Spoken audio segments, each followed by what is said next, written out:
Thank you all for you all coming out on such short notice. You all may be seated.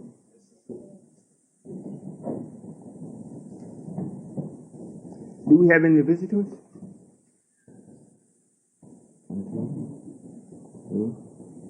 right, well, today I would like to get into a few things that has been promised and it's already been written about that we should know. See, we got some Washington here.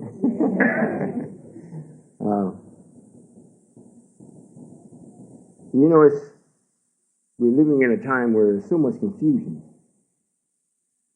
where there's so much information, and it's almost like whatever you want to know, you just go to the internet and hit your keys and it pops up. Very convenient. However, when it comes to knowing about Allah and what He really does and how He does it, can't find it. And most of us that really looking for Allah, the ones that has been standing up representing Him, has been so flaky, so untrue themselves, it's almost hard to believe that they would be truthful about what they're telling you. It's very, very easy for us to know the truth because Allah left a guide for us in the form of His literature. An individual can come up and change a few things because he's living and he's influenced. However, once it's written, if this is the word from the beginning, it don't change. So if you're truly looking at least for the foundation, it wouldn't be right for Allah to come Himself and not leave before He arrives, leaves with you a way to recognize whether it's Him or not, or if it's time for Him. Is that right? Yeah. Timing has a lot to do with it, because if the truth is here and it's out of time, it don't count for nothing. Allah always existed. Always. However, He gave 6,000 years to His open enemy. And it was almost like Allah didn't exist. Just from the time that the messenger has been gone from us in 1975, it looks as though, where is Allah in the messenger? There has been no one come up to speak or to share with us the magnitude of what the message is or give us the understanding of the lesson except myself. And I really just got here. If you're going to look at it, I haven't been here long enough for everyone to really know that this is it. This is the real. Any Christians here? Muslims? Well, what I would like to do, I want to read something from Our Savior Has Arrived. And if I'm not mistaken, the messenger gave us this book in 1974. So at least the words has been printed for that period of time. And if this book hasn't been altered or changed, this is what the messenger had wrote, or this is what he said. And I would like for those that are with me and those that don't know me and that are not with me to really listen. I'm not going to read much because I'm not a reader. However, the little that I'm going to read, I hope that you listen to it very carefully because I'm going to go over a few things about what's written here. And then if we have some brothers or sisters in the audience that really want to probe me to find out if this is genuine or not, I'd much rather do that today so we can bring some clarity to your mind. Most of the ones that I see here I already know, and we've shared knowledge together, experiences together. We've been quite a few places together, quite a few places across this North America, and they know quite a bit. However, most of the time, the more you learn, the more it seems as though you don't know nothing. So the one that you deem to be the knowledge, you kind of always follow him around, thinking you're going to get something you forgot or you didn't get the last time. That's how the Pope got his name and his knowledge to do what he's doing. He followed the wise men around and kept sticking his nose in their business. Until now, he's known as Your Eminence to quite a population of the world as the Father. However, he got it from following the wise men around. Would you all listen if I read this? Yes, sir. And thanks for inviting me to the temple. I came over and looked at it. I think it was last week. And it didn't look like this. So you all really did some work here. Am I heard? Can you all hear me? I appreciate it. And if this is going to be every Sunday, perhaps Baltimore can get on the ball and start the rolling. There are enough people here that were under the messenger's teaching that this place will be filled. And shortly after, we should be able to get a place much larger. Just for you to get the right type of vitamins in your ear so that we can go to work. It makes no difference how much knowledge you have if you're sitting on it. You know, it's like you have a lot of money, you're sitting on it, you don't spend it, it's drawing interest, and you're just sitting on it, and you pass away. And the child comes along and says, hey, let's party. So we want to go over a few things today, what's already been written, so that we have a good understanding as to what really is taking place, and that it has already been said that this would take place. And while you are listening, see if you can come across in your mind where someone else is actually doing this. And naturally, we always think of the minister, Minister Farrakhan or Minister Lewis, of what he's doing. He was the one that was actually left in the seat until the messenger returns. Why is it? And what took him off from the printed word? Especially all of us know that were with the messenger at the time what the messenger told him. Do not deviate from my teaching. And to make sure you don't deviate, I'm leaving you 5 books of Elijah. Some of them call them 5 books of Moses. If you will stay in them, you'll be extremely successful. And when the God comes, you will have the people in such a way where they will welcome him, because it will be time for something new. However, if you are impatient and you don't have the new, how could it be possible that you could bring something new? It's impossible. It's impossible. It's like a man needing blood and he brings eternal.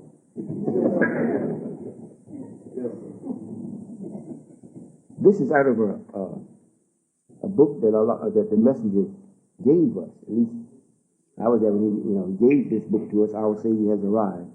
This was his last Savior's Day that he actually gave this to us. And I was a truck driver that went to the printer and picked it up and brought it back to the armory so it could be passed out. So I confiscated one. I think I'll read that a little bit. Of course, I think this is printed by Memphis. So we'll read this. Mine that I had, I read it so much, the pages start falling out. This is on page 121, he makes all things new. And I hope you really listen. Do we have some Muslims with us that are not with us? Okay. The next world is a world of righteousness. You do not want to be righteous. You want to have freedom, justice, and equality. But you still would like the wicked to continue to rule because you desire to be wicked. The God of righteousness, who will rule in the hereafter, will have an unlimited rule and not a limit rule like the rule of Yaqub. Are you all listening? Yes, sir. Oh, this is very important. How must the God of righteousness begin? What thought do you have of him and his beginning. He makes all things new. The first way to bring about something new is to change the way of thinking of the people. When you have removed from the people the old mind and idea, then you can insert new ideas into their minds. This is done by the old being attracted by a new way of teaching, a new school of learning, to condition their minds to that thing that you are about to present to them that is altogether new and different from what they have had, what they have been accustomed to. You listening? Yes, As he said, first, he makes a new mind for us and a new way of thinking. He teaches us a different education, one that we have never had before. He gives us education on the wisdom, knowledge, and understanding of gods, not of prophets, but of the gods of the prophets of the past. He builds our minds according to the way gods think, and not the way of thinking of servants, prophets. The prophets of the past were inspired, and their inspiration were true. The God of the righteousness must remove the white race's way of civilization altogether and build upon a new foundation. As I keep repeating, the thoughts, the minds of the people must be so conditioned into the way of thinking of that new world that we must not think in terms of a new world being a part of another old world. Even your education of this wicked world will not be a part of the education of the new world. You listening? Yes, sir. I think, this is the messenger talking, that you are thinking that I'm going too far now. However, no education of this world of the white race will be accepted into the new world. For the new world, you have a new education and government. The God of the new world is a new God. He is not the God who ruled from the beginning, but he has the same idea of that rule as the God in the beginning had, to create something new. Did you all hear that? Yes, sir. If not, get the tape and go over it. Now, the key words that is in this, what I just read, is building. You know, your mind has to be built. There's not going to be no any change. And the old has to be attracted by the new. And those of us that are new have to be so conditioned in our thinking that it is an attraction to the old, which will give them the necessary wherewithal to make or want to make the change, to be a part of the new. You know, it's written in the Bible, he makes all things new. However, he didn't destroy all the people and then make new people to replace the ones he destroyed. It reads that some of the people that were here, he changed them into new. He made a new earth. He didn't destroy this one and make a new. He changed this one and made it new. Are you listening? Yes, sir. Well, this is what we are doing. And this is what has to be done in order for us to be saved or to continue to live or to express anything right at the right time. Now, we are actually, the ones that are with me, we're actually building our thinking where it is new. This is where we come with the mathematical thinking classes to actually build your thinking. Now, those of us that are with the messenger are from the first, I may have primed you to get you ready for it. However, you'll be going off with your Lord. He has some new for you also. It's a wonderful thing. How many of you all were at the mathematical thinking class last Tuesday?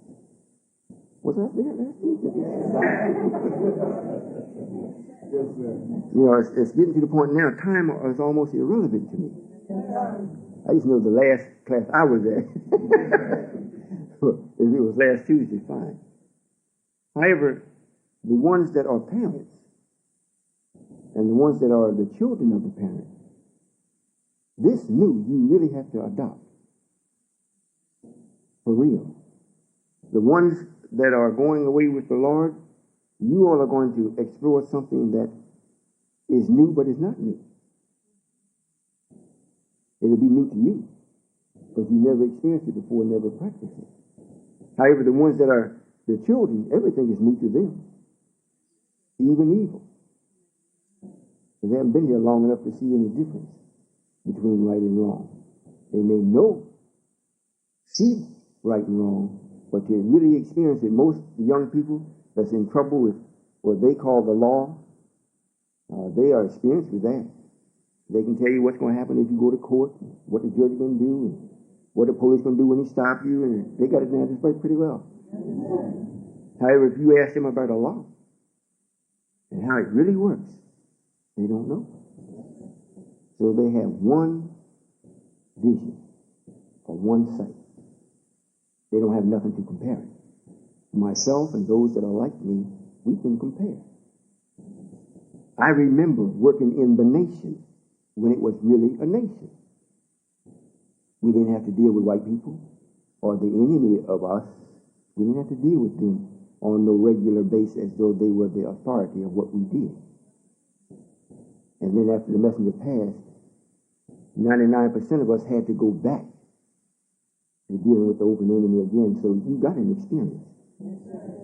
And if you stayed there long enough and if you achieved what this world calls anything, you really went back to death again. And now you're rising from the second death. And this is something that once you rise from that, you won't pass anymore. You're no more passing. I thought maybe it would be at least 3 or 4 people that was really studying Islam here in Baltimore and wanted to come out and see if Mr. Kareem had told them the truth. And perhaps we could get into a few things and see that I don't put any representatives out that represents me that are false. So I thought I would just leave this open for questions today. However, it doesn't look like it's that many. And most of us usually come, we say the meeting starts at 2, they come at 3:30, 4. You know, black people, you know, it's a habit. It's not so much a habit as much as it is a law of ours. It's just that we practice it ignorantly. You know, we've heard the term CP time. It's because, you know, God always gives you a time to do something. However, He's always in time. So, us being, black man being God, we may say, well, you know, the meeting starts at 2. They're not going to get anything going by 3:30. I'll show up at 3:30. You know, because really, by nature, He's God. You never give Him no time. You just tell Him what is, and He'll be there. Well, since He's been absent of the knowledge, He missed all of the foundation.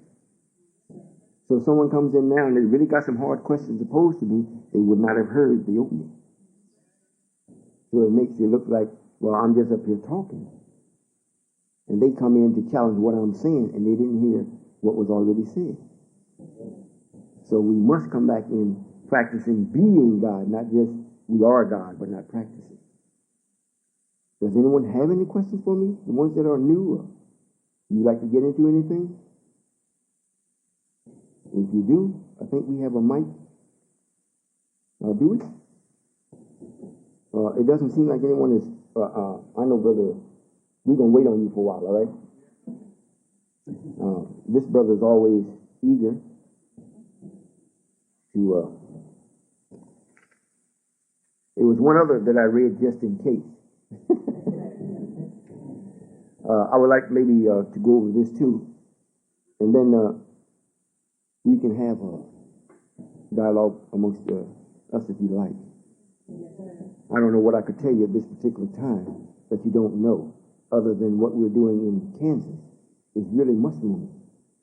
For the last couple of days, I've been getting calls of how everyone is really peaceful in the sense of what we're doing. I don't mean the ones just with us. The ones with us is more than peaceful. They're happy and diligent in their work, and they have begun to see what it really is. No one has to tell them or instruct them anymore what to do or when to do it. They do what they're assigned to do, and when they have completed that task, they call and find out what else they could do without going home or going some other place. So that is great. And I know it's true because I'm hearing less and less complaints. You know, sometimes it used to be that I was up all night listening, answering the phone. Now they say, well, I wonder if they still like it. I have to call them. And when I call, everything is, you know, they're not pulling the wool over my eyes because I have mother there, the king is there. So when I speak with them, they let me know, say, Father, things are really wonderful. The utility people came out. Did I tell you about that? They came out and they looked and seen what we were doing because I told them, I said, look, you go tell the people, you know, they're killing us with these utilities. You know, because we got quite a few things there now. We got quite a few things. A lot of buildings and quite a few homes. And to get everything turned on, the gas, the electric, the phones, so, you know, it takes money. And what we have been doing, we've been such good payers that we haven't had to put up no securities. And every time a new building, a new facility comes online, they just put it on for us. And after you start getting up 10, 15, the bill rises. So I told them, I said, well, look, you go down and talk to these people and let them know, you know, they're so happy about what we're doing in the community. And I said, you go and tell them that the prices that we're paying is stopping us from doing any more in the community. It's killing us. So they have agreed to talk to us tomorrow and to actually see what they can do that's in harmony with what we're doing to make sure that they lighten the burden on us. That's very good. And we're going to be successful. There's a couple more people that are Caucasian, and we had bought in the beginning quite a few things from her to furnish our homes. And she's so pleased with what we do and how we do it that we've got 3 more homes that we're bringing online. So she said she would furnish one, top to bottom, free.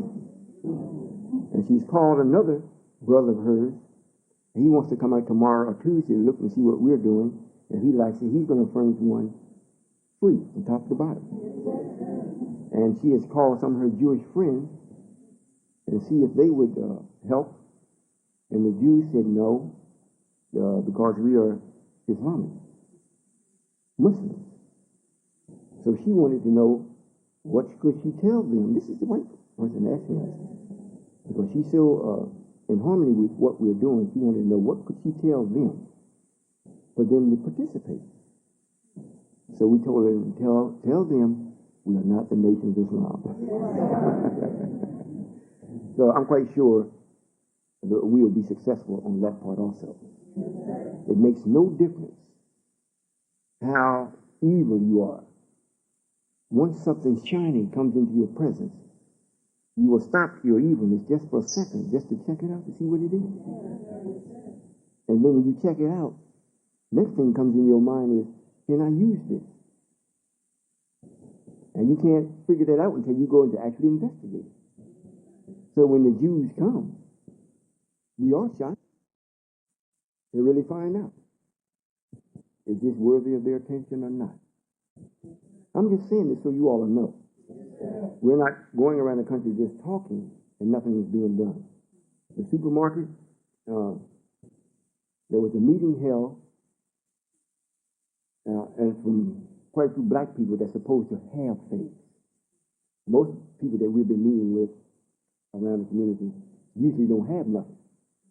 So they see us somewhat as a threat, but they can never prove it. Because there was never nothing threatening coming to them.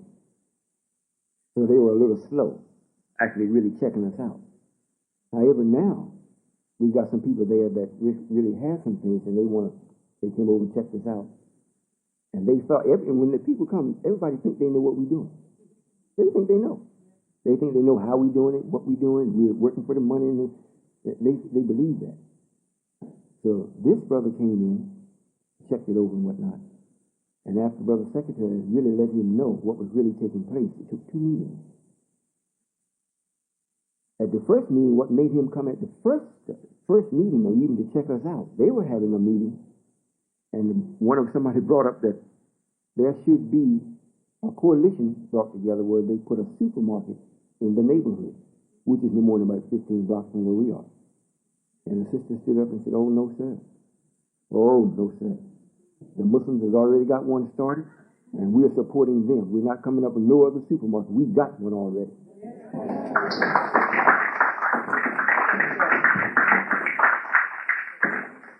So they are waiting. They're waiting.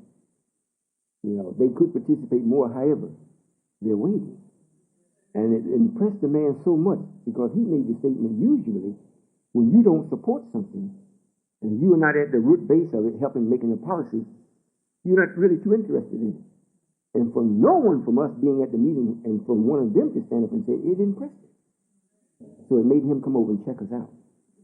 And after he really found out what was happening, now he has a lot of ideas that he would like to employ with us to help us, and at the same time help himself. So we're going to see.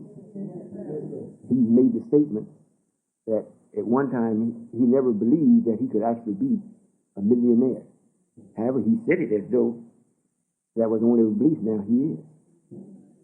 So if he likes what he sees, we may be able to cause him to be happy with what he has earned in this world. I see some, when you all have an opportunity to come to the mic, if there's something about me that seems to be somewhat mysterious, you should ask me. I'm a man with no secrets, because I have enough power not to have any. I don't worry about who finds out what I'm doing, because I want them to. I'm actually here for people to know, so they won't be confused any longer as to what is happening and why. If my appearance somewhat startles you, it's for a reason. In the beginning, it startled me too. However, I got over that, and what made it acceptable, when everything has a reason, and the reason is based in truth, you leave it alone. If you try to go against it, you end up on the bad side. If you go with it, you can only multiply. Is that clear? Yes. So if you want to ask me, by all means ask. Most of you all already know. Whatever you need to know about whatever. I really am God. So ask me while I'm here. I'll only be here for a couple hours today, and then I'll be gone. However, if you get the tape and study what you hear on the tape, it's highly possible that the changing of your thinking may start. If your thinking does not change, or you don't start to change, you have already embraced death. The Bible tells you that. The wages of sin is death. And you were born in sin and baptized in it. So there's no way you cannot escape death. Only if you come with me. He makes all things right.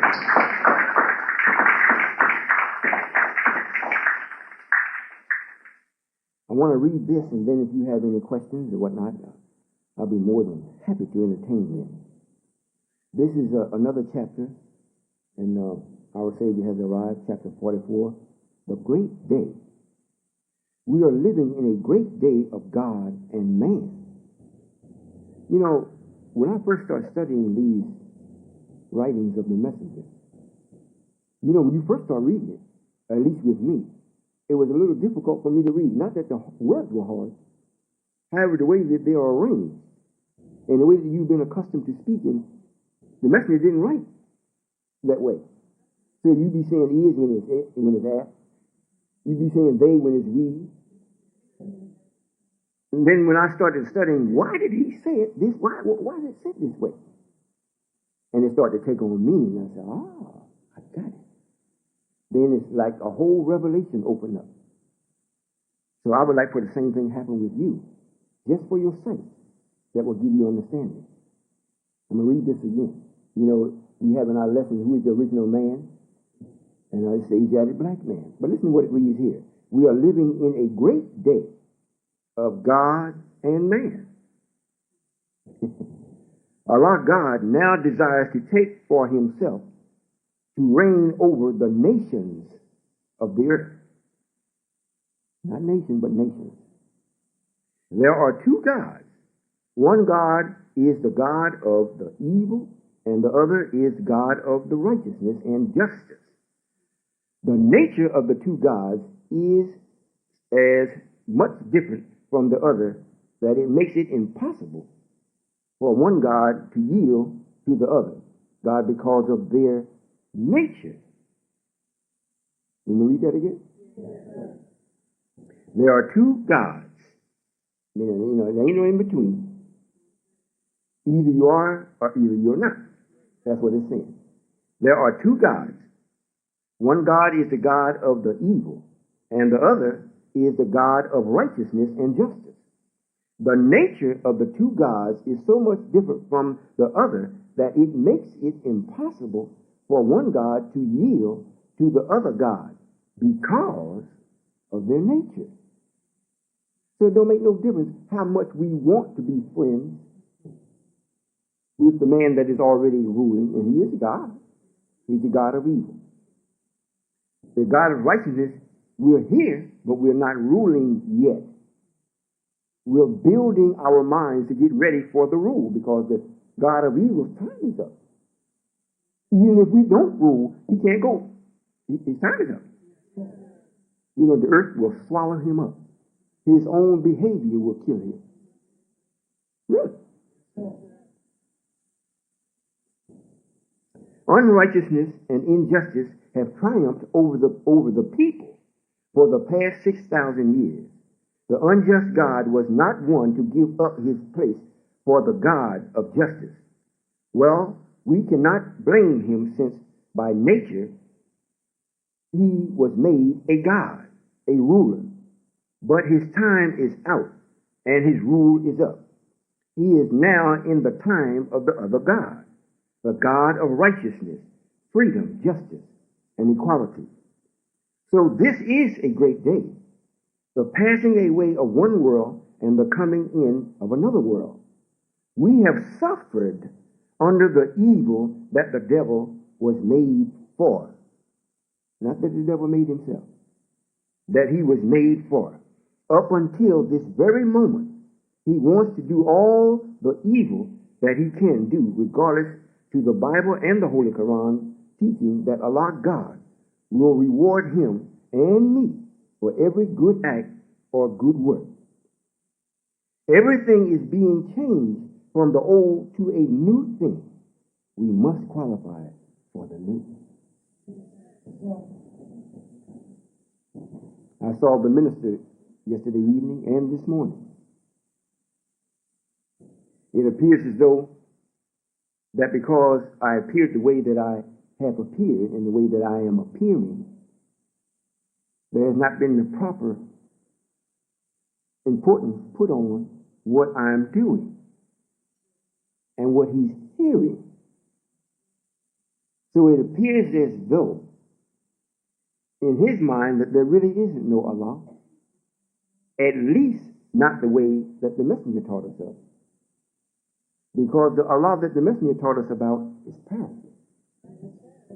And the believers that came along during the messenger's time that are now living can bear witness that the enemy, the open enemy of us, has attacked us quite a few times.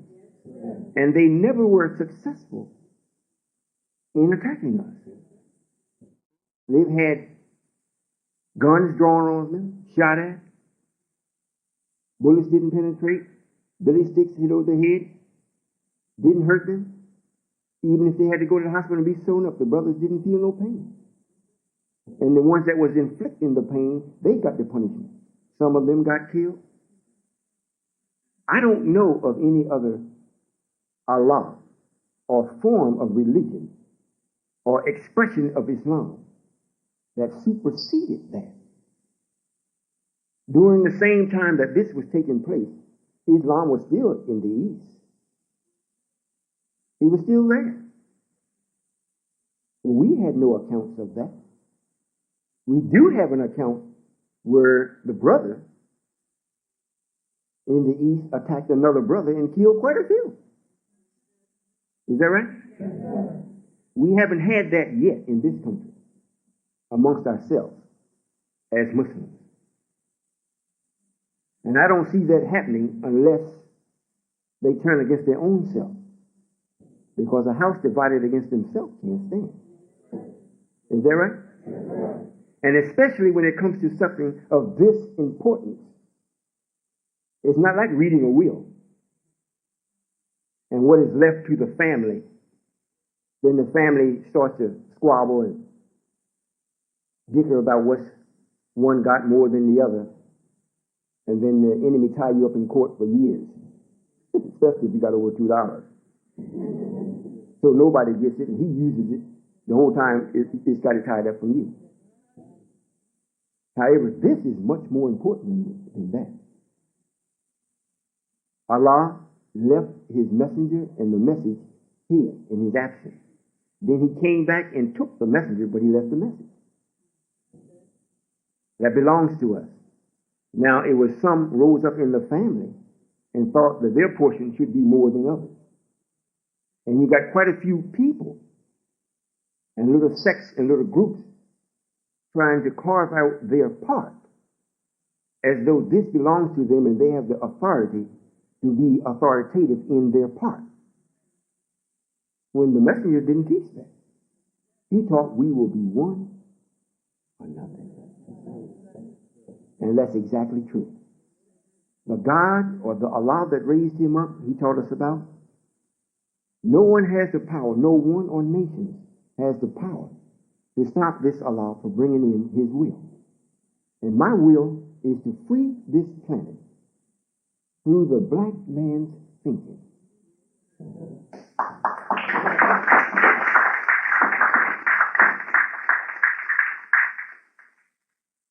It's somewhat difficult to get started because the black man, knowing that he's God subconsciously, he always speaks to himself in the absence of Allah. And even if Allah gives him a revelation or gives him some type of knowledge or vision, he ties it to himself as though he and Allah now are such friends and so tight that there needs to be no interpretation from one other than his own thinking. Most of the time you lose. If you have a revelation, if you have a vision, it must be that it has to fit in the part of the whole. And if you know that you are not the whole, however, the part that you was imparted with from Allah seems to be so powerful and so is that you think that it is, and that's all, you lose. You have to seek out. It's much like we have a yard sale, and some of us, well, we just hate to throw away things. You go through your closet and you see these things. They still look good, but it's just not your taste anymore. You know, so you take it to the yard sale, and you sell it, and a lot of us want to sell it as though it's still new. However, the person that's buying it is looking at it, and they see it for what it is. It looks good, but it's out of time. You know, so they pay what they think it should be. That's why they, what they call, Jew you down. But in your mind, you think you really got something. However, if you see, or if you set up the yard sale, this means that you are the master of that. And you allow people to come in and set up their booths and whatnot. And the people that's coming in with the booth is only a part of the yard sale. The man that owns the yard and the whole idea of it is the master of it. He can tell you we're no longer having any more yard sales. Can't come back. So where is it different with me? If you are God and I give you a vision, if I give you a powerful dream, if I give you some knowledge, and then you use it against me, and then I say, well, I have to close your thinking off. I have to seal your eyes and your ears because you are more trouble than you are of good. Then what you going to do? If you don't recognize the one, how can you be more than one? You see? Well, I just thought I'd say those few words. The thing that is bringing so much confusion is the behavior of the minister. His behavior as though Allah is really with him now is like he don't need Allah because the Eastern way of Islam is with him or he's with them. And they are so large in number, since things that are big mean things to him big. And that's why when they send people out to our meetings, they always ask how many was there. They say, wasn't more than 10 to 15. They counted as nothing. That's a humble beginning. What does it read about in the Bible? The road to hell was broad. And I think I heard him this morning speaking about 14 billion Muslims. It's a lot of Muslims.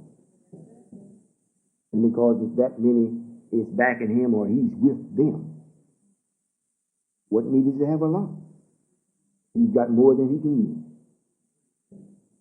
However, you think about it. He was with the knowledge that they don't have. He was with a practice that they never witnessed. Is that right? Yes. When Prophet Muhammad was raised up, he did war against his own people and got them practicing Islam. And Islam was only here to put Christianity in check. That's all. God didn't raise up Islam and say, well, this is the religion and this is what I want you to do and I want the world to do this. He said, no. We raised the open enemy up. His nature is evil. We had to give him something to practice like we practice, so we gave him Christianity. Now, to make it where it didn't just run rampant, just run crazy, we had to put it in check. So we made another white people. We gave them some Islam just to the power or the amount that would put it in check. And after it kept it in check until a certain amount of time, then they said, now we can take the check off by not changing Islam. But we will take these people out of this country and put them into the poor part where Islam is not. And let them start from the root and bring their Islam up from the root. So when they get strong in it, and Islam does come from the west over here, it has no effect because Satan was loosed for 1,000 years. Or he was loosed after the 1,000 years of being in check, which has been the last 450 years. Now, Allah comes and raises up one of the slaves out of that 400 and some years slavery and starts to bring in Islam that supersedes the Islam that's in the West. Because this Islam that Allah is bringing up from this man identifies things, places, and people. Is in the air conditioning here and you're going to sleep? Well, everything is for real. I want you to follow what's happening. To show you the difference in the two. Here we have our own people here that was totally dead. They couldn't read, couldn't write, and they were terrified of the Caucasian. And he raises up a little man and bring in Islam at a much finer degree, not to keep Islam or keep Christianity in check, but to kill it. You cannot find no place in the teachings of Prophet Muhammad unless you understand it. Who your open enemy is. You can't find out who you are. It makes everybody either righteous or unrighteous. It don't single nothing out. When Allah raised up Elijah, Elijah started doing what Allah told him, and he pointed out the things that is necessary for us to know so that we can be who we are, and we are not slaves. We did this for our own purpose and our own reason, but that is not what we are. You know, I see sometime on television, I don't remember what this man's name is, but he got a show. He's a drag queen. Paul, whatever. RuPaul. You know, he looks better than sometimes some of these women. However, he looks, but he is not a woman. He is not that. So it is with the Islam in the East. It is not for us. It's not strong enough. It's like you going back to your mother's breast and expect to be nourished.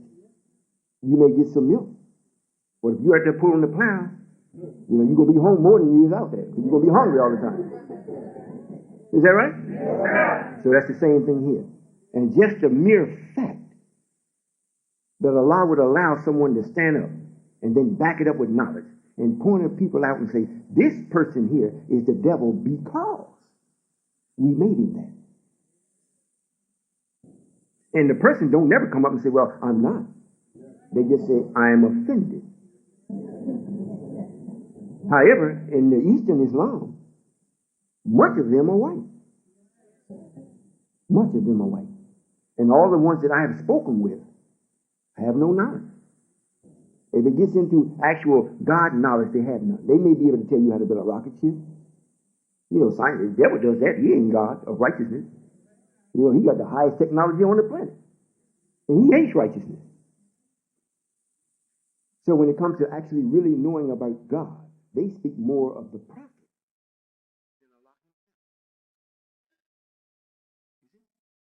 So that's backwards. What we have done, we have brought the reason why we are the way we are. And we've brought the necessary tools where we will make our own change. The enemy's not going to make it for us. He's not going to help you get started to make the change.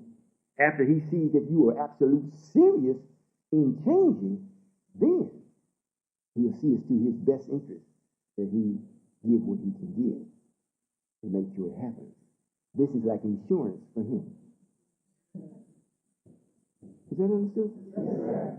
Well, if I've said enough, I'll be more than happy to take some questions. Maybe we can get into some more things out of the questions that you would like to have answered. Do we have anyone that's brave enough? Do we have anyone?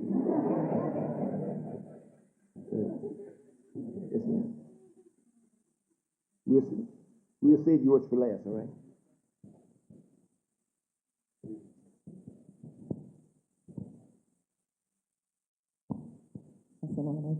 Walaikum salam. Okay, first of all, I want to know how many am I allowed to ask? I have 4. Well, you may ask them all. I don't see anybody rushing you. You may ask them. Okay,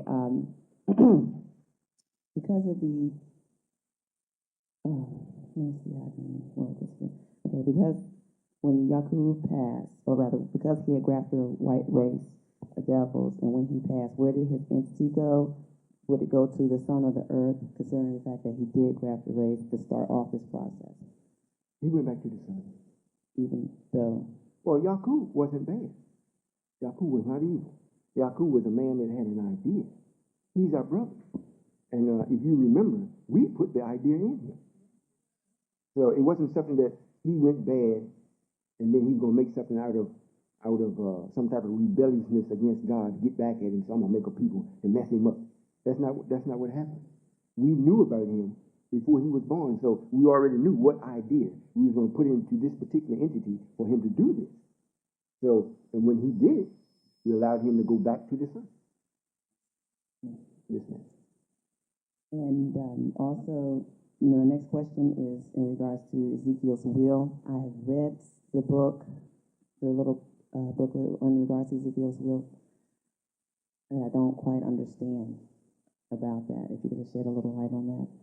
Well, yes, ma'am.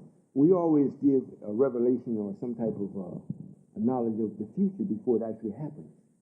And Ezekiel, that's one of the books that speaks strongly about the Son of Man or about myself. And for me to be or to show a power that is above what we're already accustomed to. When you can take a man, or you see this man here, the open enemy, being God, and he can go 12 miles above a country and bomb them, and the country is operating in such little technology that their means of retaliation, they're unable to reach that. Now, in order for me to say I'm God and prove it, I got to have something greater than that. So we already knew this, like we knew about Yaakov. So we knew what our open enemy was going to do, because we knew how much money we gave them, how much knowledge, so to say.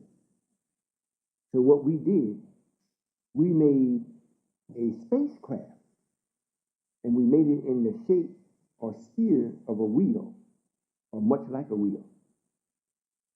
And in Ezekiel's vision, since it had not been done, by the time Ezekiel was seeing this, it was allowed to be called vision.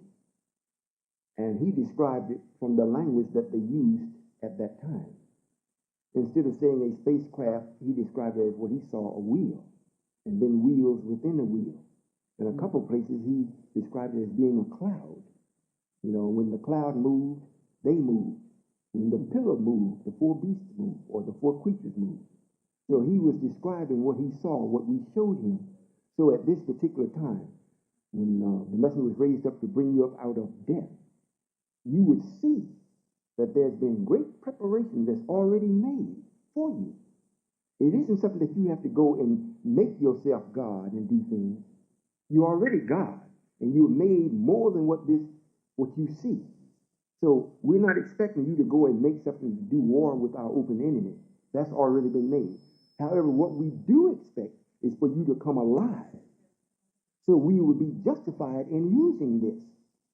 So the wheel, as what he calls, it really represents the mother plane that the messenger taught us about when he was here. The plane is a spacecraft that is designed especially to make sure that we have a proper exit from this particular country, which will be the lake of fire. And it will be, it wouldn't be right for us to make our exit and we use white folks' material. They want to go along too. And to show that, and like I was reading, that was what was wrote here.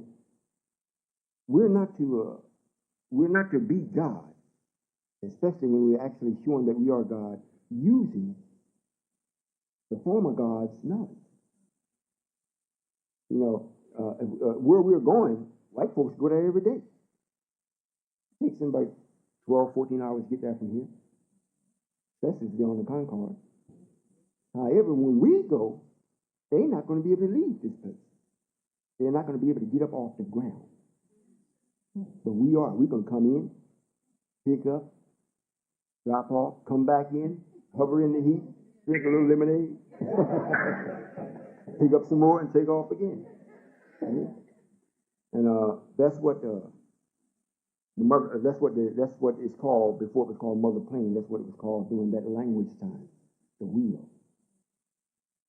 If that answers the question. Yes, it did. Thank you very much. Yes, ma'am. My next question is in regards to Adam and Eve.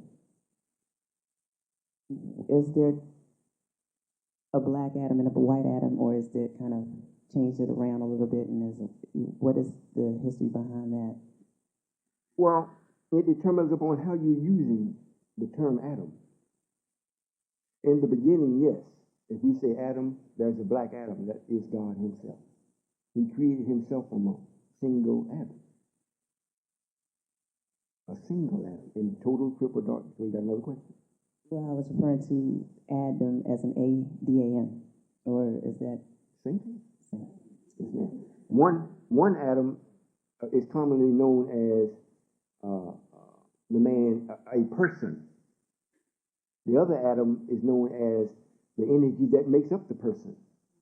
So since we are the God and we deal from the essence of things, and Allah created himself out of total triple darkness, from the single essence or from one Adam. That's one Adam. However, that when you say Adam and Eve, there never has been no Adam and Eve being black. However, when we decided to make another people, we took an Adam from us We took small parts from us, grafted it out, and stood it up. And we called this man as a people, again, Adam and his wife, Eve, which is the enemy, which is the open enemy, the Caucasian. So we refer to them as Adam and Eve, but that was from our permission. If that answers the question about Adam and Eve. In other words, most time when we speak about God, we speak about man. Verse 7, you mentioned woman. We speak about man. So when the God said, "Let us make man in our likeness, in our image," He didn't say nothing about the woman. However, after we made the man, it's written that the man was lonely. He had God, but he was still lonely.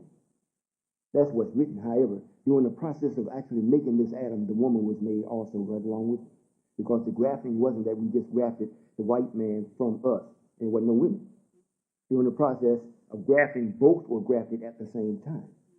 However, in telling the story, in telling the history of this, we usually only speak of the man.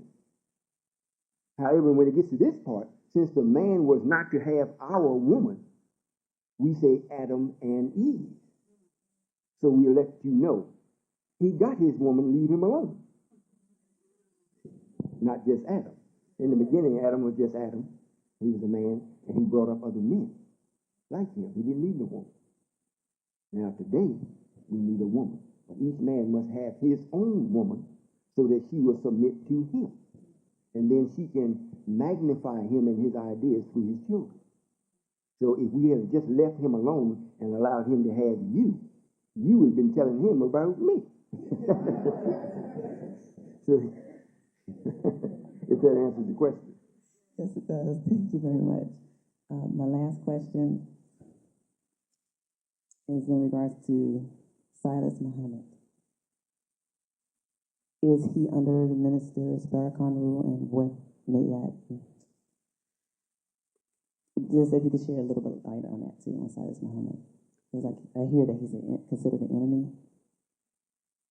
Yes, ma'am. Do we have any of his followers here? With us? Yes, sir. Well, we have one of his followers here. You know, when you properly identify things, places, or people, there must be a knowledge that accompanies it or goes along with it that can justify it. You just asked the question about the atom. It's also written about the splitting of the atom. Now, this means that since what I just read about the new God, and he makes all things new, this means when he arrives, or he comes on the scene, he has to have his proper opponent. Or else you may not believe he's God. So what we decided to do, instead of making someone in our likeness and in our image, now we're dealing with power, not people. Maybe I better explain that. It's one thing for the black man to deal with the white man as his enemy. You got to deal with him because the man is still God. You got to pay him for your gas. Just like I said, we told him, man, look, you got to do something here. These utilities is killing us. So this is man dealing with man, right?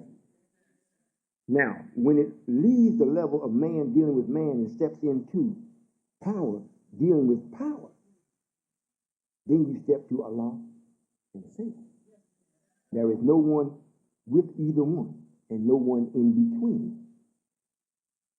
So if the atom is to be split, one must be God of righteousness or the God of righteousness, and the other must be the essence of evil, not the grafted man. He got to be the man.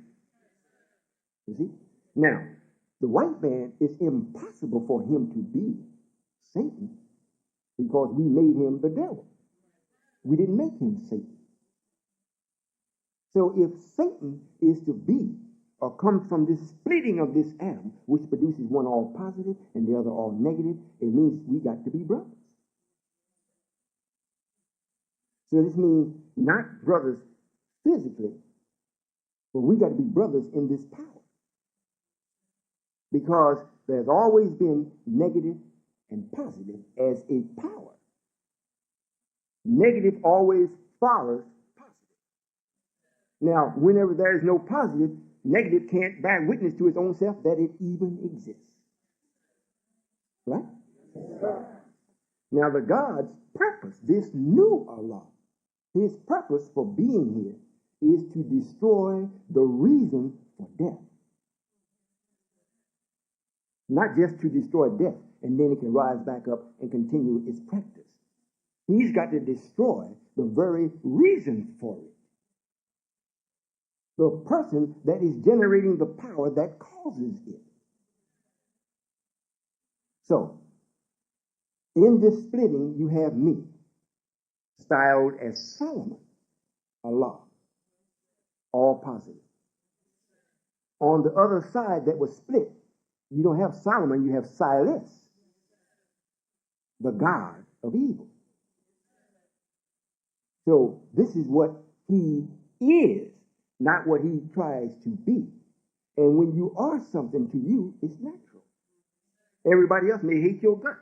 You be like, why do they hate me? I mean, I'm just being me. And this is true. He's being himself. I'm being myself. So in order for me to accomplish what I promised the original Allah, because if you remember, it reads in Scripture, the King of Kings, the Lord of Lords, the God of gods. I am Allah's Allah. I'm working for him.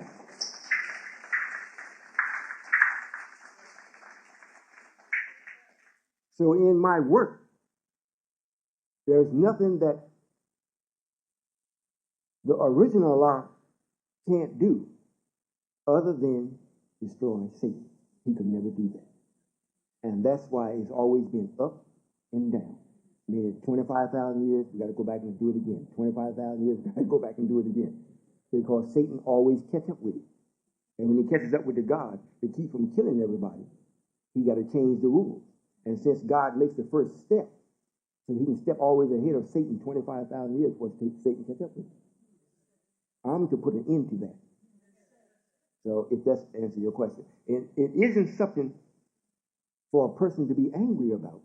This is reality. It is. And if you are in the knowledge of right and my person of being positive, then you will certainly see the power and the effects of Satan. Not necessarily as a person, but you most certainly will, and most of us now, bear witness there are some things that happen to us, and you go, well, I don't know why I did that. I mean, you all do. And you know it ain't right. So if there is something that's in your mind, or something that's talking to you, like the Holy Quran reads, he offers up strong resolution. But it's evil. This is if that's it's not about hating him. However, we must know everybody. So when he sees everything that we're doing, and he still does not yield, he's not supposed to. The person like Minister Farrakhan, he sees and don't yield, but then he's supposed to get a spanking. We have Solomon and Silas. Solomon means solar man, man by himself. Silas means to slur us. Allah and the Messenger. Thank you very much. Yes, ma'am. So, Walaikum salam.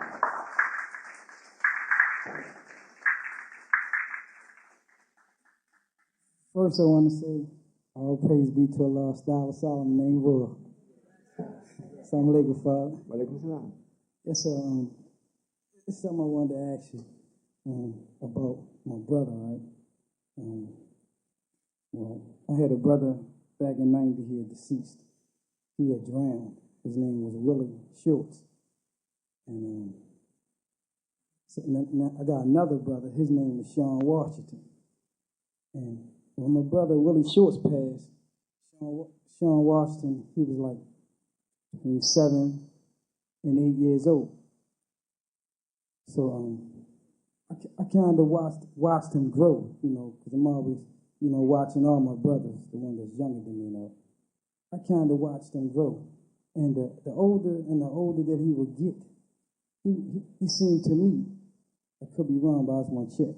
It seemed to me that he was starting to be an emblem of my brother that passed. And however, everybody, all my other family, they didn't pay attention to it like I do, And now it seems the more older that he get now, he's 17 years old. And he started to seem more and more as my past brother. I just wanted to ask you about that. Why is that happening?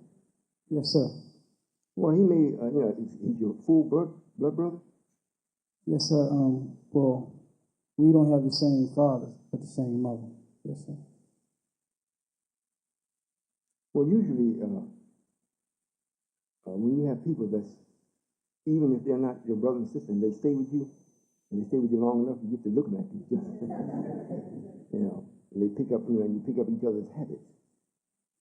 If it's your brother, in whatever degree he is, on your mother's side, and he stays with you all? No, sir. He stayed with my mother. However, it just seemed that the ways that he had is my past brother, and it seemed like the older he get, he picking up more and more of his ways. Well, I'll say it this way. I won't say that is your past brother. However, a lot of times when a mother has a child, and then they lose that child, and they have another child, if it's the same sex, the mother usually starts to treat the child as though the one that passed.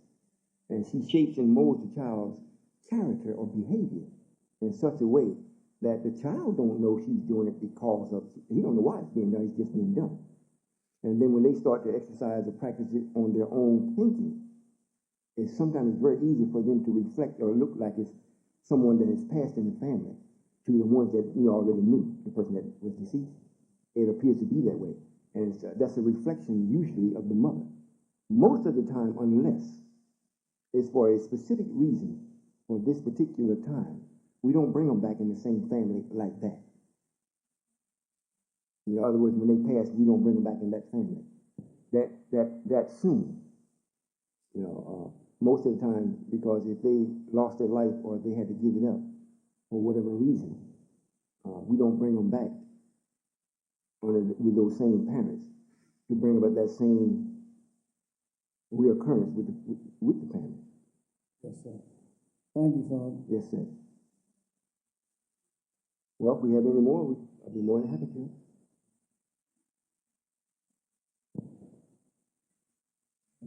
Assalamu alaikum, Father. Walaikum salam. I would like to ask you if you would share some things about the continent of Australia. It seems to be so different from the rest of the continents, and you never shared that much with us about that. Yes, ma'am. Did you all hear the question? Yes, sir. She would like for me to share some things about the continent of Australia.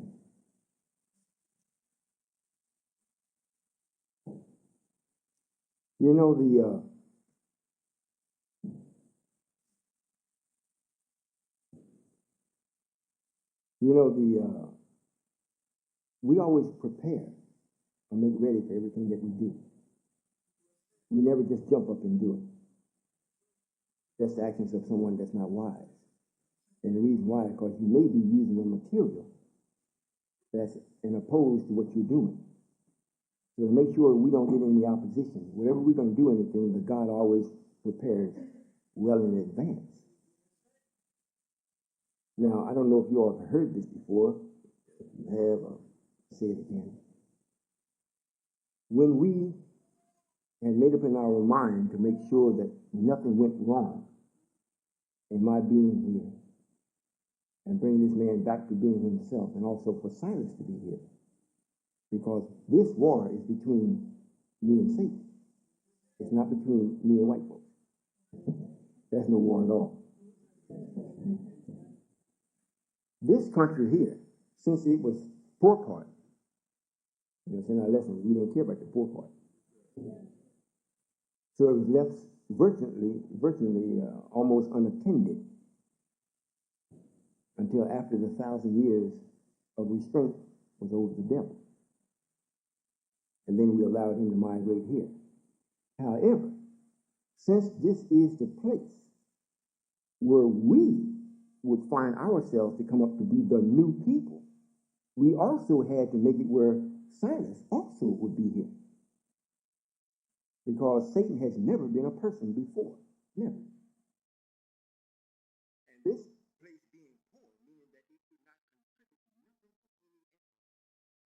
So what we did to make ourselves successful in our plan, we had certain portions of what we call the mother country to break off and float under the Pacific Ocean and come and attach itself to this country. However, it was three parts that broke off, or it broke up into three parts: California, Florida, and Australia. Australia wasn't of an evil per se as California, nor Florida. However, you notice in this particular country, most of our food that's trucked in, the vegetables, the produce, or whatnot, most of them come out of those two parts, California and Florida. California did what a cow does, nurse its young. It nursed Silas. Florida is a piece of land that was still under a chastisement from us. Most of the people there were unable to produce children because of the sins that they had done against the law. And if you check it out today, there's still quite a few. If you go to Florida, you find more foreigners than you do what you say Americans, because it's non-productive. What it's producing has to be brought in. You think about it. Now, Australia, the third, when everything is done, it's going to be complete, is always done in threes. It wasn't quite as satanic as the other two parts, and it kept the original man on it. So we allowed it to stray off from this poor part and go off and form a continent of its own. Now, it has the Aboriginal people there. However, these people are not God-fearing people either. They're very wise as far as dealing with the land. However, the forces and powers that control what the land produces, they're not, what you say, agreeable with that. If you know, they almost look like they come from another planet. And you have some of the worst creatures there on that little part of the land than any part on the world or this earth. If you were the most deadliest snakes is in Australia. And they talk about the land down under. The people there also know from the Pope of Rome and from the other wise people that have been dealing in this outer space venture and trying to get themselves out in space. They have learned quite a bit about Allah and how he works. And one of the main things, especially after I started teaching, they started with the messenger, but I have made many things clearer to them. They listen at the tapes. Most of you all don't. Most of you don't even know I exist. But they listen, they dissect them, they really listen. And they go and try it. And they call themselves getting ready to avoid, not me, but the wrath of their own people. So they have made cities underground. That land is more conducive to them and their thinking than other parts of the world, such as Asia. And even the Japanese, they don't think that way. They're too wrapped up in their own ethnicity, their own purity, They don't deal into the spiritual or the God sense of things. They want to be a people that rules the world, the people, not the power. So that land that they are in would not serve these people that try to escape this destruction. So that's one of the major things, or two of the major things about Australia. It accompanied the other two parts that was not in our favor also. If that answers the question about that. Yes, sir. Assalamu alaikum, brother. Walaikum salam. Just a few brief questions. First, the significance of the 7 points on the star. Could you explain it? Seems as if I remember the Star of Islam from maybe in the 60s. I think it had 5 points. I just want to know the significance of the 7 points. Well, yes, sir. The more points that you see on a star, it means the more knowledge that you're operating in. You know, and when you have more knowledge, you can be more just. You know, the little knowledge, if you have little knowledge, you can't be a judge. You know, because you have very little knowledge. And since we're speaking about the war between Allah and Satan, this means that the devil don't know either. He's been operating in a knowledge with a 5-point star. So that tells anyone that has knowledge how much knowledge these people have. The Jews claim to be, they don't claim to be white. They claim to, you know, have the knowledge of God. They're God's chosen people. So since they are God's chosen people, they got to be operating under a higher knowledge. So they say they have the Star of David. They have 6 points on their star.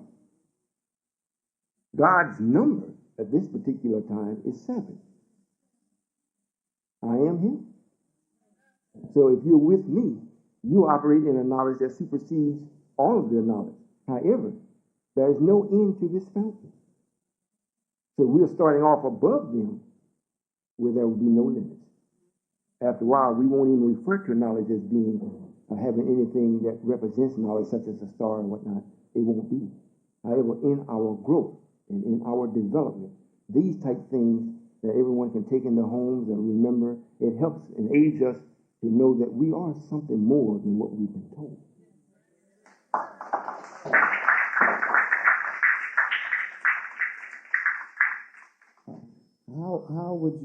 How do you differentiate between Satan, the devil, and Iblis, as he's referred to in some of the translations of the Quran? Well, Satan is the source behind all evil. The devil is the worker of Satan. These are people that we made especially to do the work of the evil or of Satan and don't have a conscience about it. If we would have done it, there would be no need for white people. However, we are so endowed in the way that we are created, our brains would not allow us to do evil perpetually. So we had to make a people. So the difference between Satan, he's like the boss, and the devil is the worker. And Satan, what was the other name you called? Iblis in the Quran. Well, Iblis is the devil. He's not Satan. Iblis is the person that was asked, when we asked white folks, they were listening, now you know Allah has to come about. And nothing is done spooky. He's going to be born of a woman. And he's going to be born in the pit, in the abyss of mud that you have made. And I'm going to take him from the bottom of it and bring him up. And when he reaches at least your eye level, will you submit to him? And the white man, which is Iblis, said, I can't. Because you didn't make me to do that. So that's what Iblis, and it's just the difference in the language. And lastly, how's God defined? If there is a basic definition, and I guess if I can give a sentence or two in terms of my point of reference, it's being born and raised early on in the Baptist tradition or the Christian tradition. We taught that God was omnipotent, all-knowing, all-seeing, didn't eat, didn't sleep, doesn't die, you know. So I'm trying to get the definition, if he can be defined or contained in words as you see it. Yes, sir. Well, this is different periods of time as we come through it, and you have different expressions of Allah. The proper title really is Allah, not God, because we have too many different gods. We have one Allah. However, the actual person that is Allah only lasts, the material part of it only lasts for a period of time because of this other negative that's actually bringing about the friction to wear the body down. So the God removes himself from one body and places himself into a new body. And then he continues on being the Allah. Now, however, since this last time that Allah himself, the creator of this, was here, it's been over 72 trillion years. There has been other gods, but they weren't Allah, that he permitted to come and exercise certain attributes of him in his trial to see how could he get rid of this negative without getting rid of himself. Now, a new Allah has created himself because of the original Allah, what he did. And because he had the association with the original Allah, he confronted this original Allah and let him know that this one exists. And he said, well, I will get rid of what is bothering you for you. Now, this Allah never came into a body until now. And you're looking at the body. However, the body had to be constructed in such a way that it does not have negative in it, so that the forces of evil couldn't wear the body down and make the body perish and cause him to pass. If I leave because I want to, or it's time to, or it's something that I want to change. And once it's close to me, I leave alone. I don't pass, but I do leave. Those that are with me, this is why the last book in the Bible, Revelation, gives the revelation that the people had not known before. And the Quran also speaks about Allah himself. He never sleeps. He never eats. It's not that the entity or the essence of me do any of that. However, the car that I'm riding in, I must stop periodically and gas it up. I got to go once in a while to precision tune and tune it up. You see, I got to go to NTW and get some tires put on it. That's the physical part of it. However, the car responds perfectly to this entity because it was designed especially for that. Now, since we're living in the time where I am to end death and the reason for death, then I must display and distribute that I live constantly. I am not to look that I'm aging. You see me last year and you come back and see me this year and say, oh, he's got a few more gray hairs. If you say, well, if you tell me, I will tell you because I was eating pancakes. I ain't supposed to be doing that. You know. In other words, I know how to do. That's why it says, well, Allah never eats, he never sleeps, he never has to go to the bathroom, so how could you be Allah? What they're really saying is true. The entity, the power, the source never has to go and do that. However, what it is in and what it's riding in, it must maintain that. So that's what that means. Walaikum salam.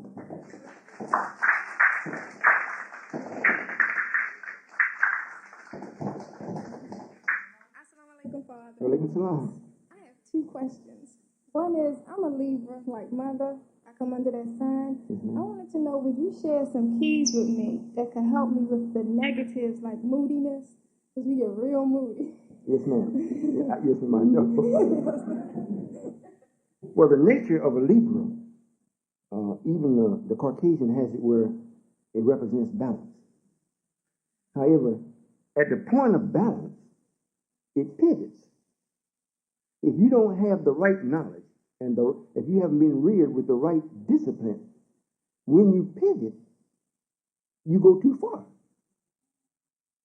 Then you struggle to come back, and when you get to the pivot point again, everything is fine, but you're still moving.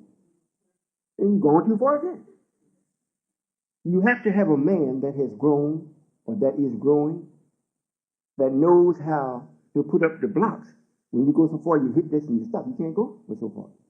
He allows you flexibility. However, in the realm that you're being flexible, you're never to the mercy of the gravity of the fall. You see? You're always operating around the pivot point where you're always in control. Now I have one additional question. Well, you said that I would need a man like that. Well, I'm still single. Well, will I get this man soon? Well, if this is what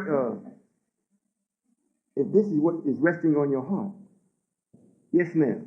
It's been a little while because what we've been doing, we've really been trying, and it looks like we're starting to see a little success with the brothers in the way that they think. You know, and at one time we used to think on you all almost all day. We go to work, can't wait to get home to my baby. You know, see what she's doing. Sometimes take off from work and follow her around and see what she's doing. But now, however, now it seems as though we've been teaching long enough that the black man is beginning to see that it is knowledge that makes things what it is. And if you want a woman and still give her her freedom, give her knowledge. However, you can't get it if you don't have it. So once you get a man like that, and it looks like they're starting to blossom now. So by this spring, we should have a good crop of them.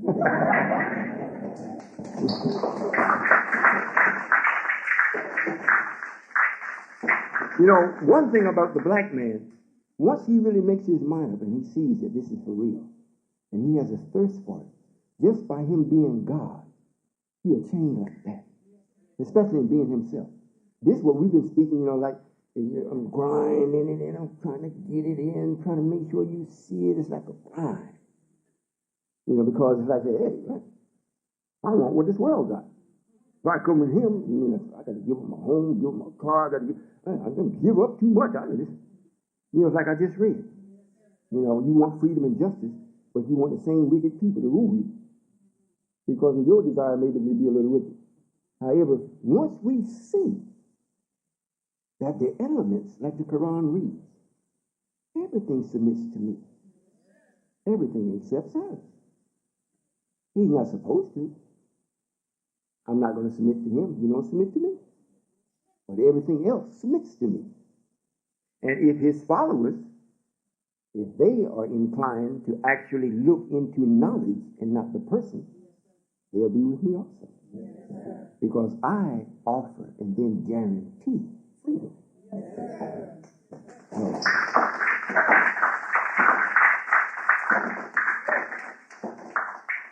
sir. And my last question was, I know you had spoke about the beings that had gave you the gold dust.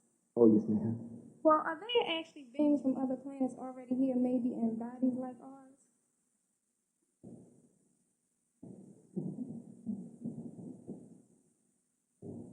They're not. This is the way they do it. It's not that we allow them to actually be in us as a full being. However, they have done enough to some of us that they can actually control what you do. However, it's like a partnership. Some of it is good, and some won't amount to anything because of the power of myself. The beings from other planets, they do have knowledge of power. They may not recognize a particular god or the source of it, but they have quite a bit more knowledge than what this Caucasian expresses. And they do pay attention or respect that. They have never seen the black man. Not even the black man has seen himself as he really is today. You've never seen him. And when the black man starts to be himself as he really is, all of the heavens That's why it reads in the lesson that we are the God of the universe. We're just the cream of this planet. So the people that is coming in, we have some from other planets that are here in such a way where they exercise influence on some people. But they haven't come where they actually have taken over the person and they are that person. No, ma'am. Thank you, Father. Also, I speak with you in the unseen. However, I wanted to put this out here because you're here now. Yes, ma'am. I do have an idea for a brother. However, I know you're the best of planners. Yes, ma'am. Thank you. Assalamu alaikum. Walaikum salam.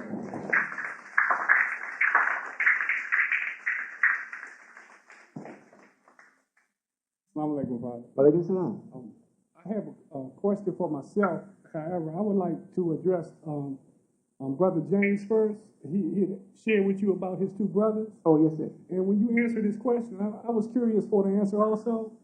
However, what he shared was that his second brother, when his first brother passed, his second brother was already here.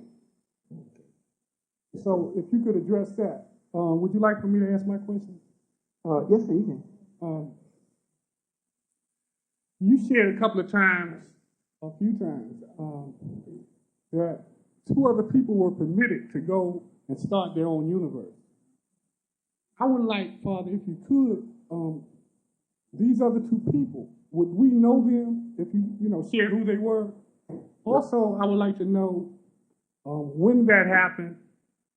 Was it in the 90s? Was it 20,000 years ago? I would like for you, if you could, to share some more light on it. Well, yes, sir.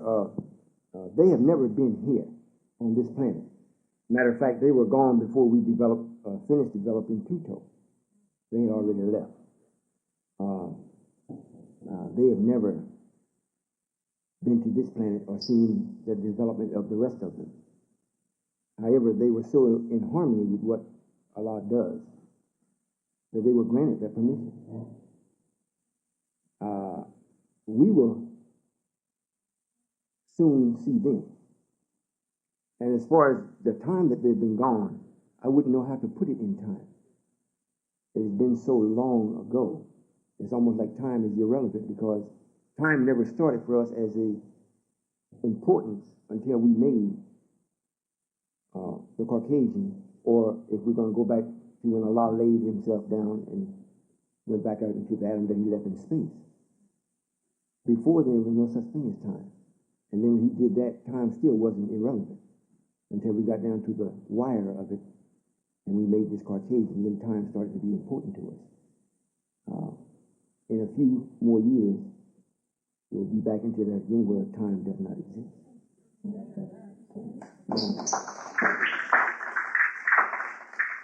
Now, as far as James's question, or what you were asking me about the brother, I would have to know how old the brother was. The second brother was before the first. He was 7. He was 7 years old when the first one passed. And if he has a lot of traits of his first brother, it may have been because of his association with him if they lived together. I'd have to know. In other words, what I'm saying is this: I didn't cause anything to happen to replace that was lost. I didn't do that.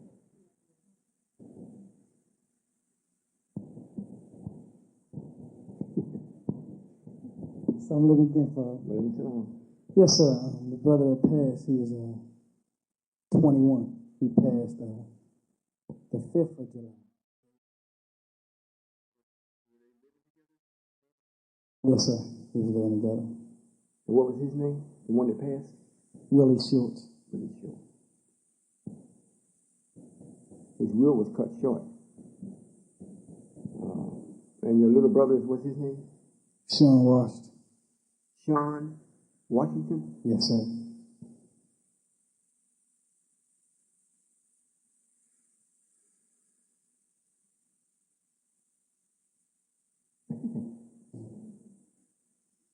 It means to continue on.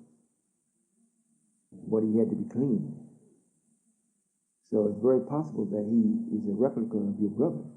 But this time, he will be what your brother could have been or should have been. Thank you, Father. Yes, sir. Assalamu alaikum.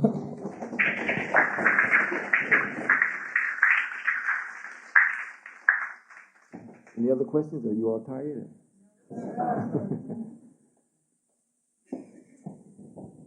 Assalamu alaikum, Father. Walaikum salam. I would like to share with you, when the sun is out, a lot of times you see like rays coming down from the sun.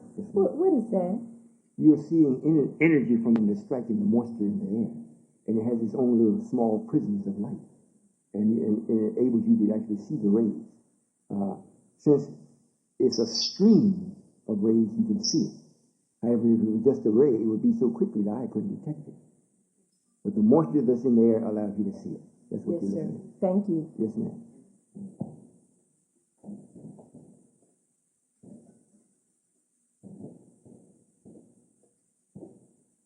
Assalamu alaikum, Father. Walaikum salam.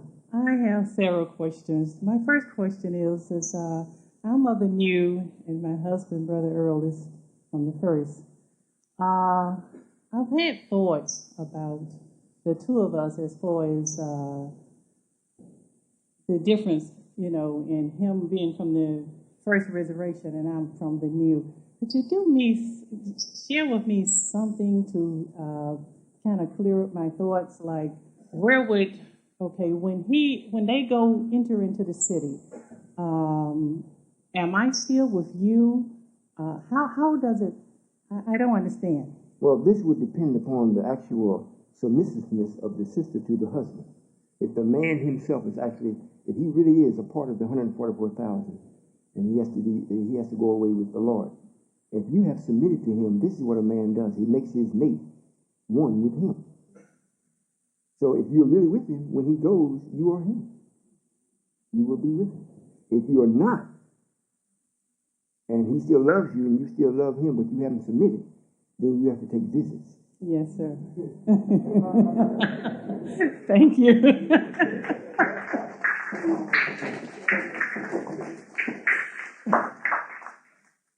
My next question, it's not really a question. A few moments ago when you were reading, however, it seems as if though your eyes was like not focused on the book that you was reading from. You were focused more on the audience.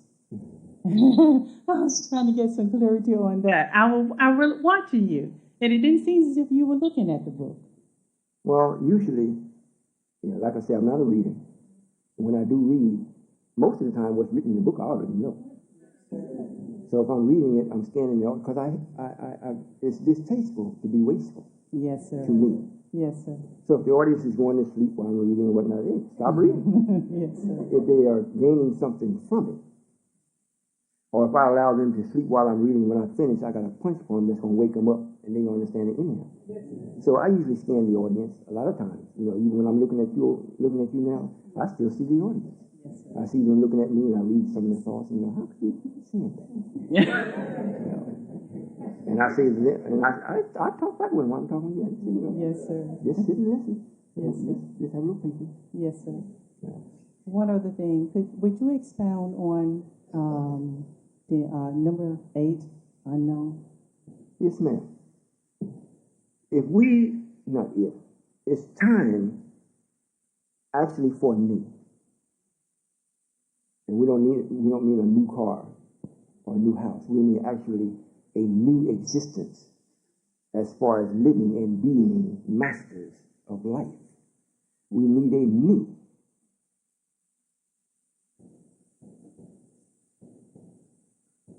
Because of that,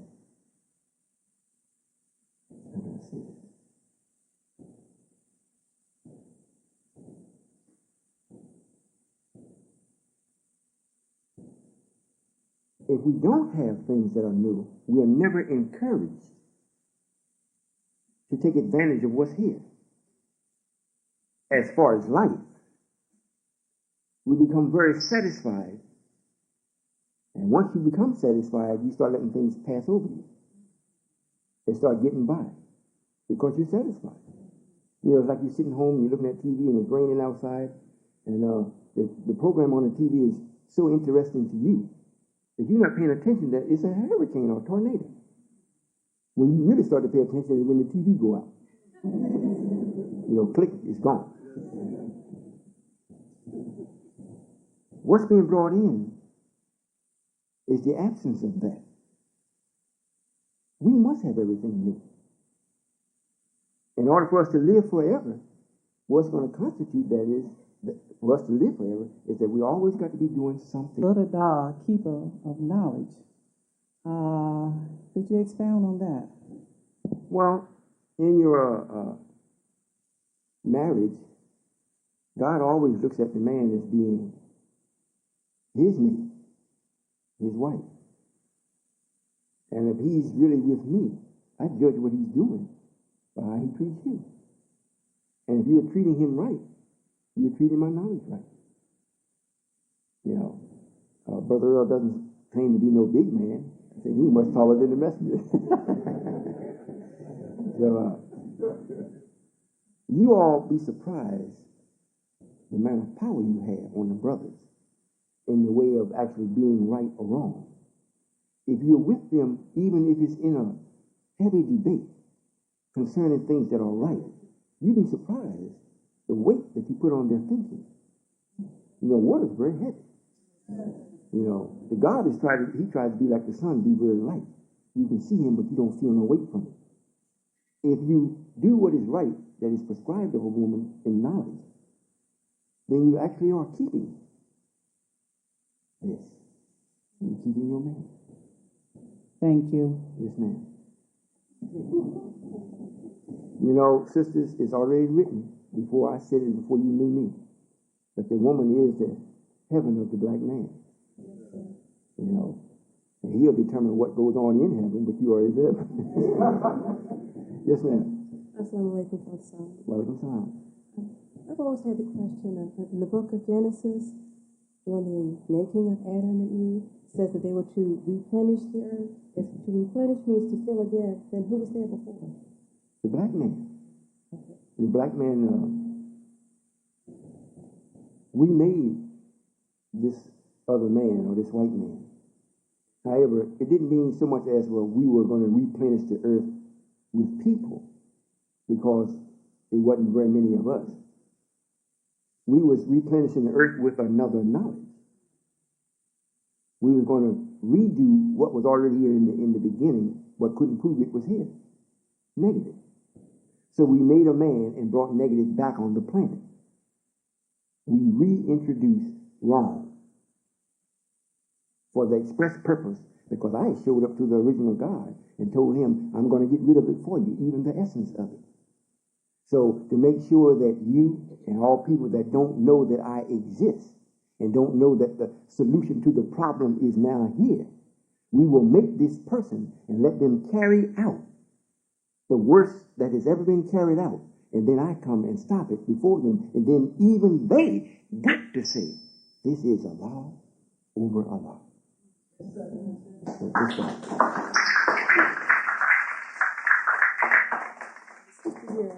because we have another question because of the numbers. Okay, the numbers 8, 9, and 12 have always been very prominent in my life. What does that mean? My son's birth date is number 8. His father is number 8. Mine is 912. My daughter's 219. It's 219. Well, I would have to go into the astrology and that numerology.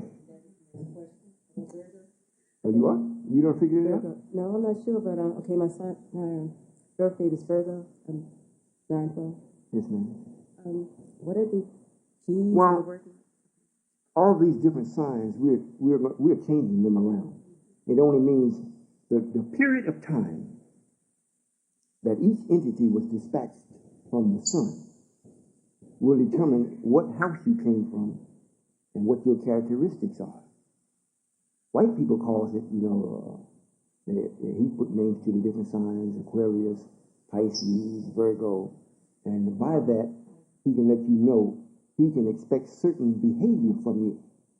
So by him being God of wrong, he's still God, and that means he got to make everything serve him.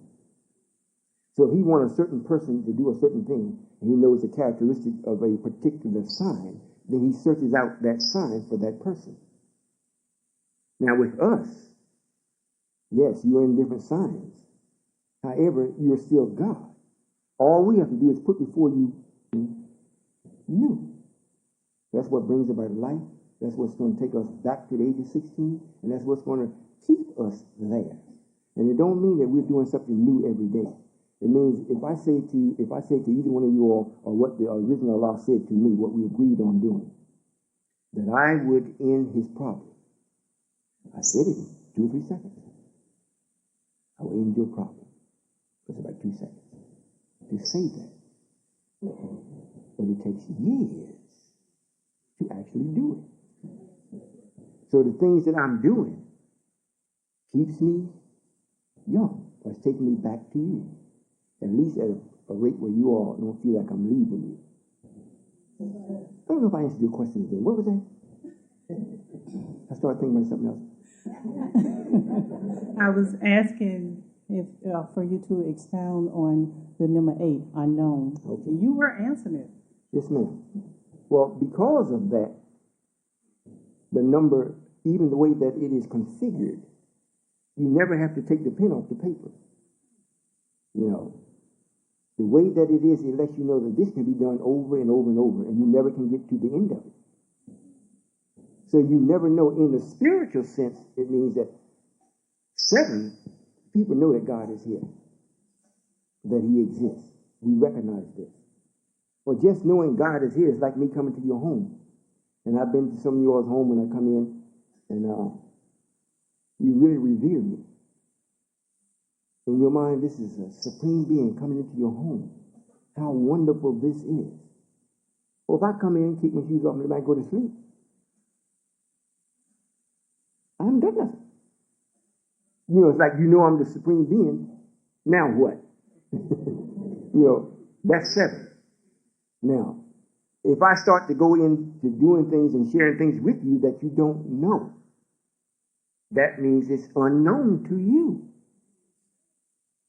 So it's doing this, what I'm doing now, as being Allah. I'm doing things that God, people know that God is on the scene, but they don't know what he's going to do. That represents, 8 represents that action. After I've done enough and made it clear enough, then it leaves 8 and goes to 9. Because now we can identify exactly what he's doing.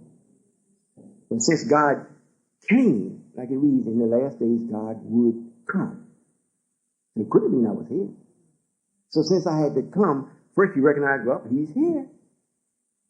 Well, what's he doing? I ain't seen him do nothing yet. I don't know what he's going to do. So we go into a whole whole numbers of 8.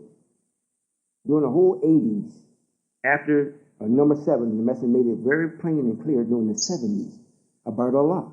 And this is why it's hard for someone to really look at the minister and say, well, how could he miss this?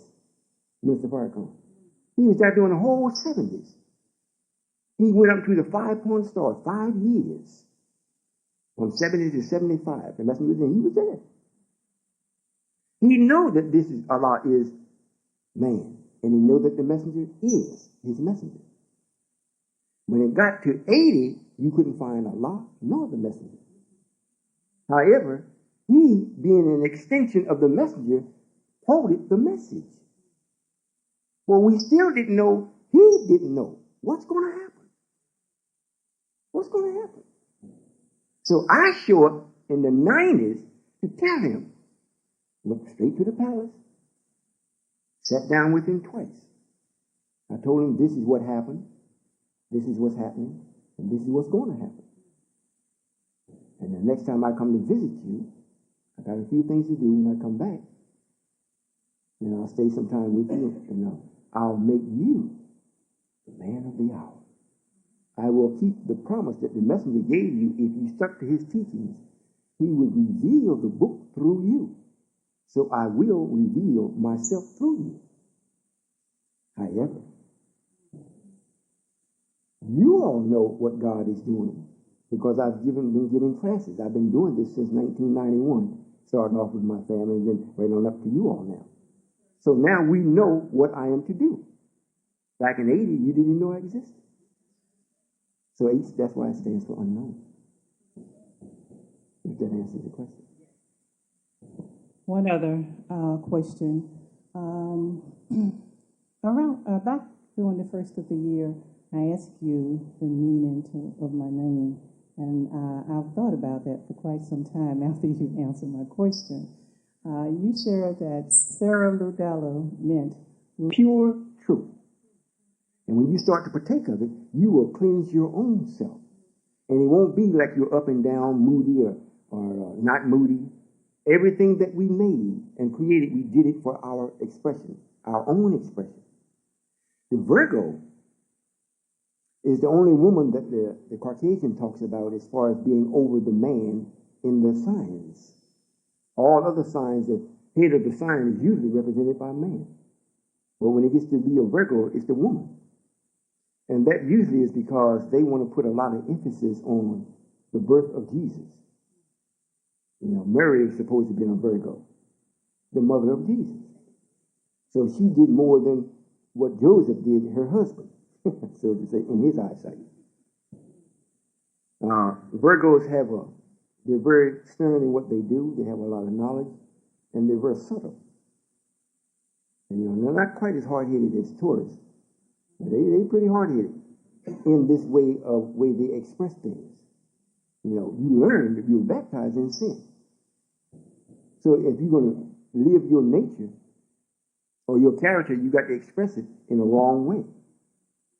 So this was planned. I'm here now to turn it around. If you want to accept it, you can live forever. If you don't want to accept it, you pass and come back.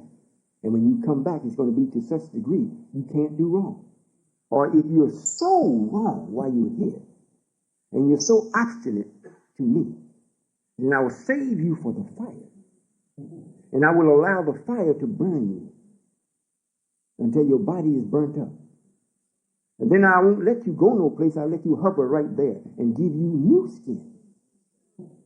Be born again and go through that again, over and over and over, until the earth cools.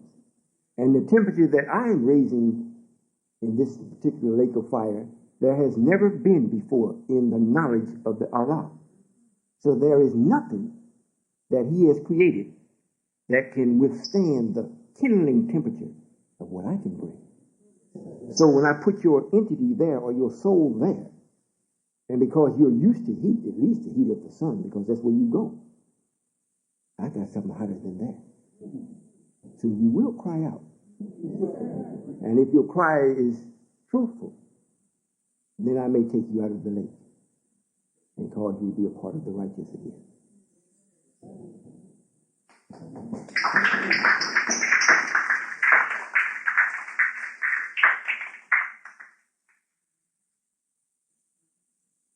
All right. Assalamualaikum, Father. Welcome, salam. It's good to see you. Yes, ma'am. Father, something that I heard that hasn't quite set right with me, and I just want to know when we hear things like that, how should we address it from the standpoint of truth? And what I heard was a person say that they came here looking for righteousness, however they couldn't find any. And I know that we are the righteous. However, because we still have negative in us, we're not perfect. So, and I know it may be other mindsets come in like that. How do we address a statement that's made like that? Well, if the person is still there, just let them know that this is, we're in training. We are the children of the Most High. Children, we're not the adults. However, we have at least embarked upon the trail or the road of righteousness. And as long as we stay on it, we most certainly will arrive at our destination. If they came looking for it and they said that they didn't find it, they may not be wise enough to know what they're looking at. Because most people come and they think, well, if they're so righteous, you know, they got to be floating in the sky and, you know, a bunch of foolishness. When they find out that, you know, you got the same problems inflicted on you as what white folks is inflicted on everybody else. However, you have a system and you have a God that is with you that will cause you to be successful in not being taken by Satan. That takes a little time. So when they make their statement, they want to leave, just say, well, if that's the way you see it, you'll be back. May I ask one more question? Yes, ma'am. What is it in us that causes the burning when we are so set in our mindset and then the truth comes to us and the burning comes from deep within and you get hot? Is it like a fire starting? Well, yes, ma'am, it is. It's a spiritual fire. Because in your solar plexus, whatnot, especially sisters, when the fire comes, it's like if the brother hasn't taken the negative off you, then when it comes up that way and you have to fight it yourself, the heat comes up. It helps to purify yourself, but somebody else brought it on.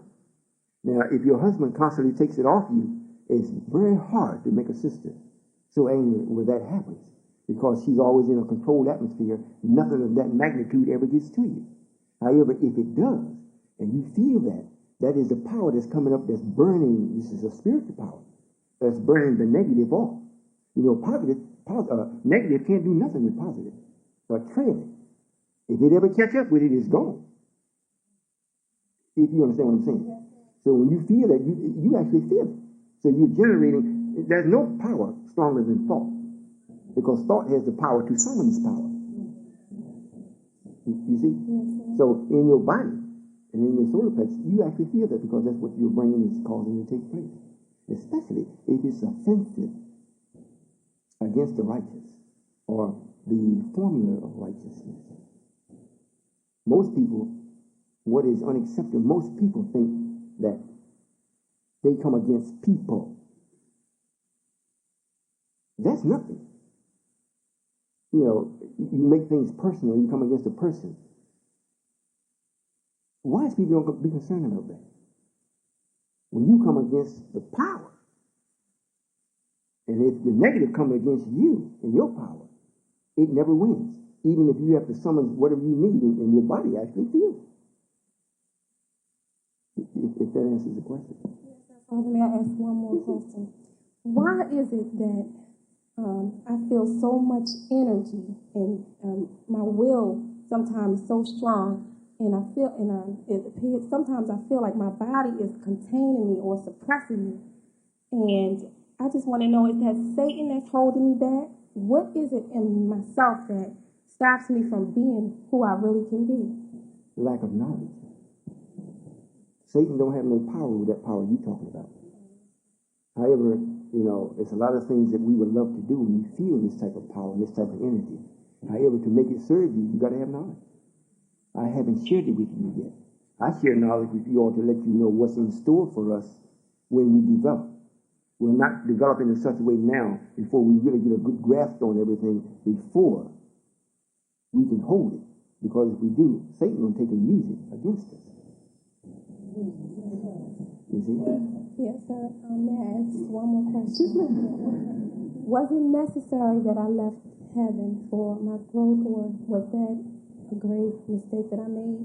Because since I've been back from heaven, I look at things in another perspective. I see myself growing because of the situations that I've been put in. Well, it wasn't so much as a punishment or was supposed to happen. What happened to you? You were like a moth that flew too close to the fire, and you wasn't ready. So now you're away from the fire, but you're still in the heat. So you can purify yourself at your own rate. And now you're beginning to feel this, and the energy is coming up. And if someone challenges you because of being close to the fire, you know what it really is. Now you step back from it. And it's almost like, you look directly into the sun, and when you look away, you can't see nothing for a few seconds. Then it starts coming back in, but the faint is still there, what you saw in the sun. So you was there with the knowledge, right there at it. Lived right in the house with it. It was too close. Then you stepped aside and got back off from it. Now things are starting to become clearer and clearer. Then after a while, you'll be able to walk in and walk out at least. Thank you, Father. Yes, ma'am. Assalamu alaikum. Alaikum salam.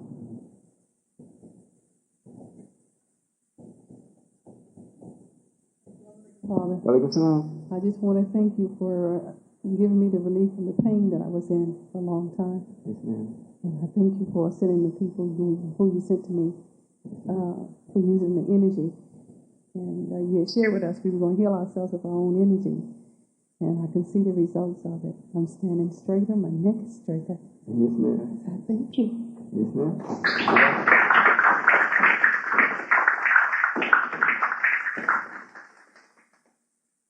Assalamu alaikum, Father. Walaikum salam. My question is about my mother. When she was younger, someone had put roots on her, and she was in a state where she couldn't speak. She could only make animal noises, and it happened constantly as she grew up. And her last episode that I remember when I was around 13 was she came home from work and she couldn't speak any English at all, only Spanish.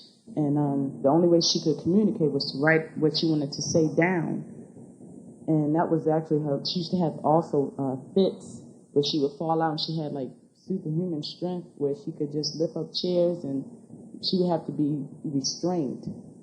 And I wanted to know, she doesn't have it anymore, those problems. However, I was wondering if it was something that went away, or will it reoccur? Well, is your mother with me? No, sir. How old is your mother? She's 67. Was she ever in Islam? No, sir.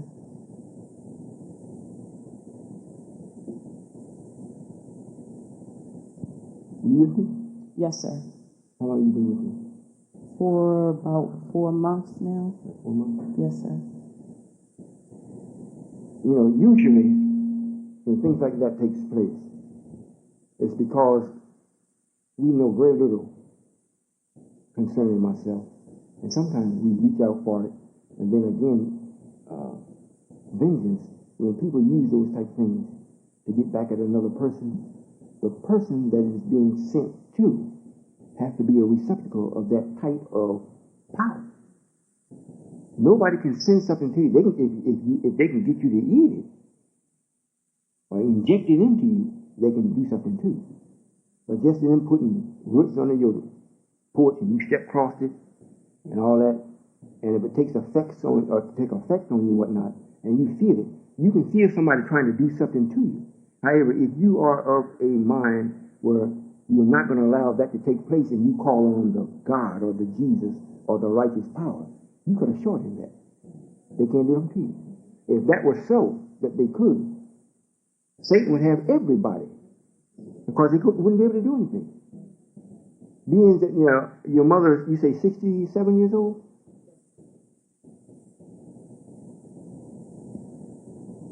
If she comes to us, no, it won't happen. If she don't, it's possible. I don't see it unless it may be another 2 or 3 years if it does take place, and I don't see it taking place then.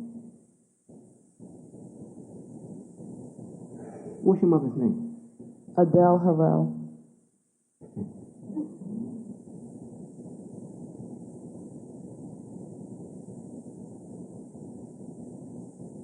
You want the truth or you?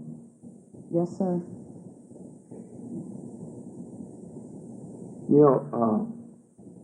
It's written that the angels said in the last days that they would be standing in the ranks. It wasn't necessary for it to be said that the devil's imps would be standing in the ranks also. It may not be in our ranks, but they're here. And they're here for the express purpose of causing us to be unsuccessful at what we're doing. And they come as your mother, your brother, your sister, your uncle, your cousin, of the righteous. In order for it to guarantee for it not to happen, your mother would have to accept what we're doing. It wouldn't happen. If she accepts it, she'd be like one of us. I don't blame nobody. I don't hold no grudge against nobody. The only person that I'll ever be upset with is Cyrus. I don't worry about nobody else because you can't do nothing to me. So for me to say, well, I don't like you, I don't operate like that. If you turn, like it reads in our prayer where we were taught to pray, for surely Allah, I have turned myself to thee. If you turn from the wickedness or the sinful things that one is doing and turn towards me, if you turn towards me, it means you're facing me. I got to acknowledge it. I'm not going to turn my back on you. So if she turns, she has the same opportunity you do. Yes, sir. When I share with her the knowledge that I'm, learning, and I share with her about you, it's like she's adamant about you not being God, and like it's just a bunch of garbage, and she doesn't want to hear it. So I was wondering if that might be connected to the things that happened to you? Yes, sir. Yes, ma'am. Her adamancy against not me, because I just showed up, but the very possibility of a supreme being that it would be over her, that is not her God. Her God is Satan. And that's why he does to her at will what he pleases. And she can't do anything about it because she agreed to do that. So when someone comes up to threaten that existence, because one thing Satan does know, that he's going to lose. He already knows it. However, what he does, if he can make mockery of me to take every one of you with him, then he can laugh at me. But he'll be gone, I'll still be here. So if your mother wants to come on over, I might work a miracle and change it. However, it'll be a miracle if she accepts this willingly. Now, Satan may hear what I'm saying and may try to make me a liar and send her on the right side of me. Meaning, yes, I love what he's doing. I see now. And when you really get up in 2 or 3 years into things, really moving, and she turned back. He's a crafty old rascal. If that answers your question. Yes, sir. Thank you, Father. Yes, ma'am. And I love everything that you stand for. And I'm just really happy that I found out about this idea. And I thank you for giving me my husband, Brother Gary, yes, ma'am, because he brought me into this knowledge. Yes, ma'am. Assalamu alaikum. Wa alaikum salam.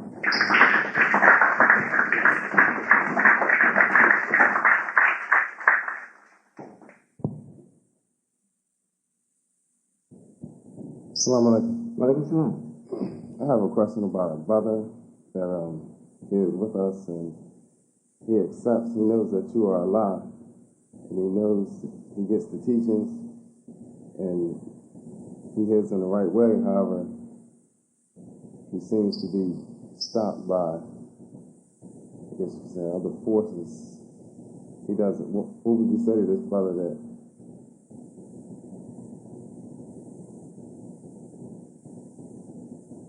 just seems not to can do right all the time?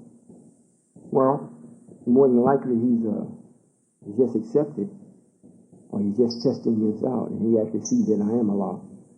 He's much like a child.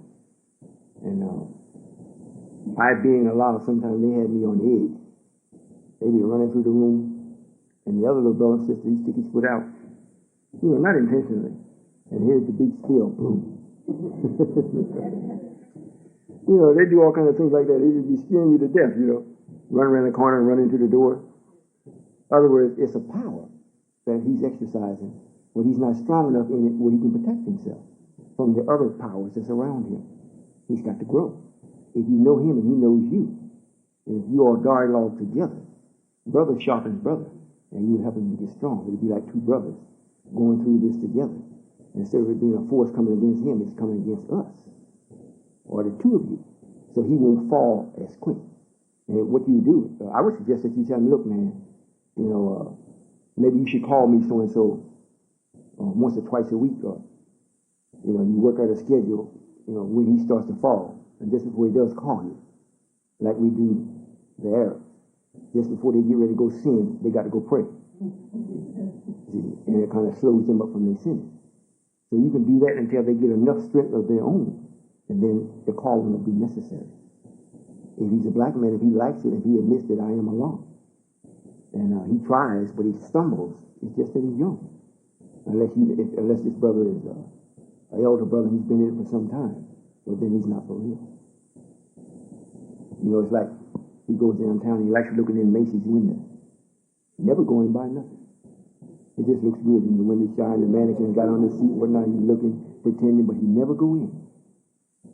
If it's someone that is elder knowledge in this, it's not real to him. He just likes to look at it, but he's not going to participate. If they're young and just started, you can help that. If that answers the question. Yes, sir. Assalamu alaikum. Wa alaikum salam. And when you all, when the questions are asked, it's not just for the person that's asking it. when you all actually come upon a situation like that, you encourage the brother. You be his conscience. If they're saying one thing and you know it's wrong and you know they know it's wrong, you be their conscience for them until they, start sticking their chest back out again. You say, oh, now they got it. Then you can leave. But if you just tell a man you know that ain't right, yeah, they do know. But to say that, it ain't helping them. If you say, well, man, look, hey, we good friends. I can't just let you go and don't say nothing to you. This is what should be done. So I don't want you talking to me like that. And then, don't let him go unless it's short of a fight. You see he's really getting ready to swear off on you, and then say, okay, I'll back up. But just don't let him go. And he'll appreciate it. Yes, ma'am. Hello, Father. Welcome to the my name is Sister Zena. I would like to know what do that mean, Zena Marie Rucker?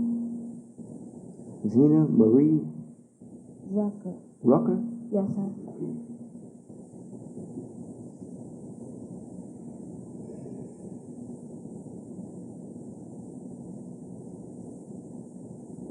Zena means a seer of the past for you.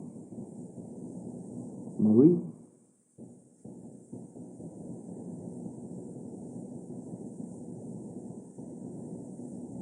It means to merge or to be married. Rucker. Is it Rucker? Yes, sir. Am I pronouncing it right? Rucker. Yes, sir. Rucker.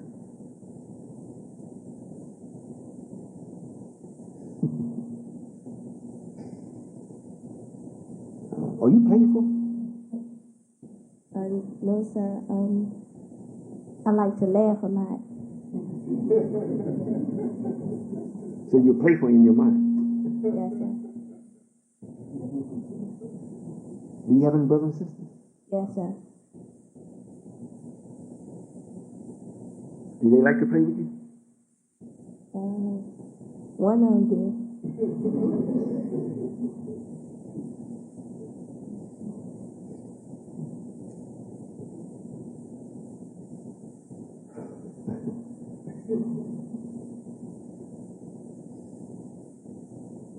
It means to be playful without safety.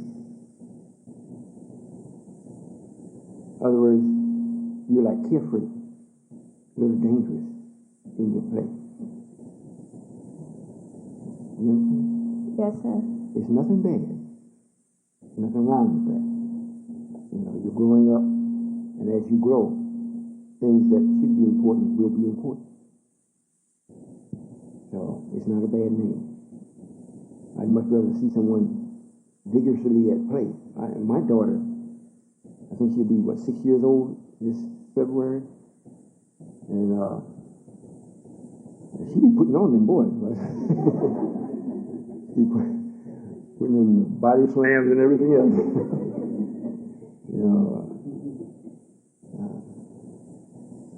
However, I know as she develops, she would turn that energy into another, more refined way to express it. So that may be what you do. Okay? Yes, sir. Also, I have one more question. Okay. My mother passed, and I would like to know why did she pass? Her name was Zena, too. Well, was your mother with the messenger or with me? No, sir. Well, in this world, everybody lives by chance. They live on the basis of luck. If your mother was in a place that wasn't conducive to life, or she taken on something that took the body away, that's what you experienced. Her leaving or passing. And she experienced death. Death is not turned around for anyone unless they have absolutely accepted life. And at this particular time, life is actually myself. It's not that you have to accept Solomon or Royall or Allah per se by name. However, the formula, what I live by, you have to accept that.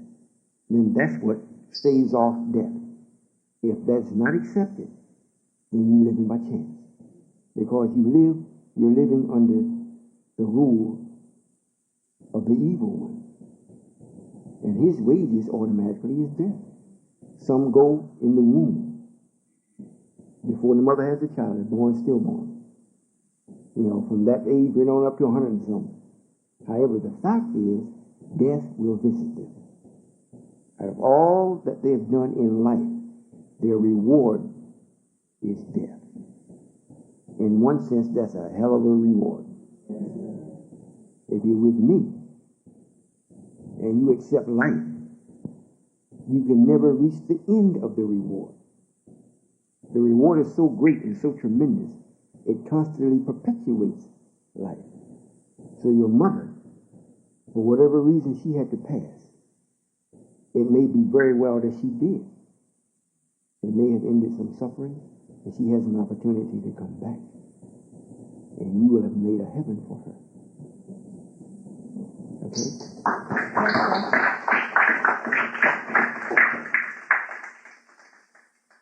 Also, I have one more question.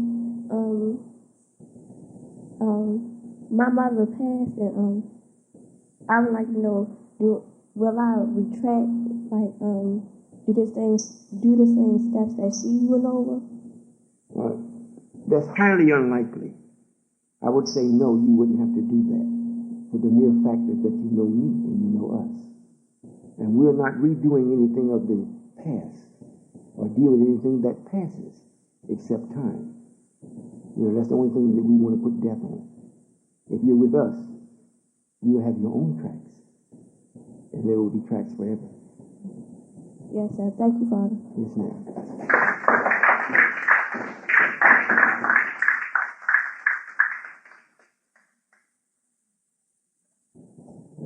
Assalamu alaikum again, Father. Walaikum salam. Actually, this question is pretty similar to the sister who just left. However, the only difference is that my mother is still alive. Okay, she used to be with the Nation of Islam when I was 4 or 5 years old, 6, around that time frame. And I remember I was around 5 years old, 6 years old, when there was a picture of Master Fard Muhammad. It was on the floor in bits and pieces, and she was really upset. Something had taken place around that time. And whatever had taken place around that time, she would never share with me. However, I can't, her opinion of the way things were still stands. And I wanted to know she has really strong beliefs. She's been through it all. She's been through the X. And so it's kind of hard to address her in regards to that, you know, as far as her opinions and stuff. And right now she's really, like I said, negative towards that, and wanted to know what can be done about that and what took place then. Well, as far as you were talking about during the time when the messenger was still here. Yes, sir. Well, during that particular time, the only one that we knew that was without spot or blemish was actually the messenger. Allah had prepared him that way before he actually started to deal with us as a people. And by the time others came and started to partake of what the messenger was teaching or giving us, they also ran into their devilish brothers and sisters that thought that they knew as much as the messenger, that a position was over knowledge. So a lot of us that came and started to partake of the message with the messenger encountered these particular hypocrites that was around the messenger.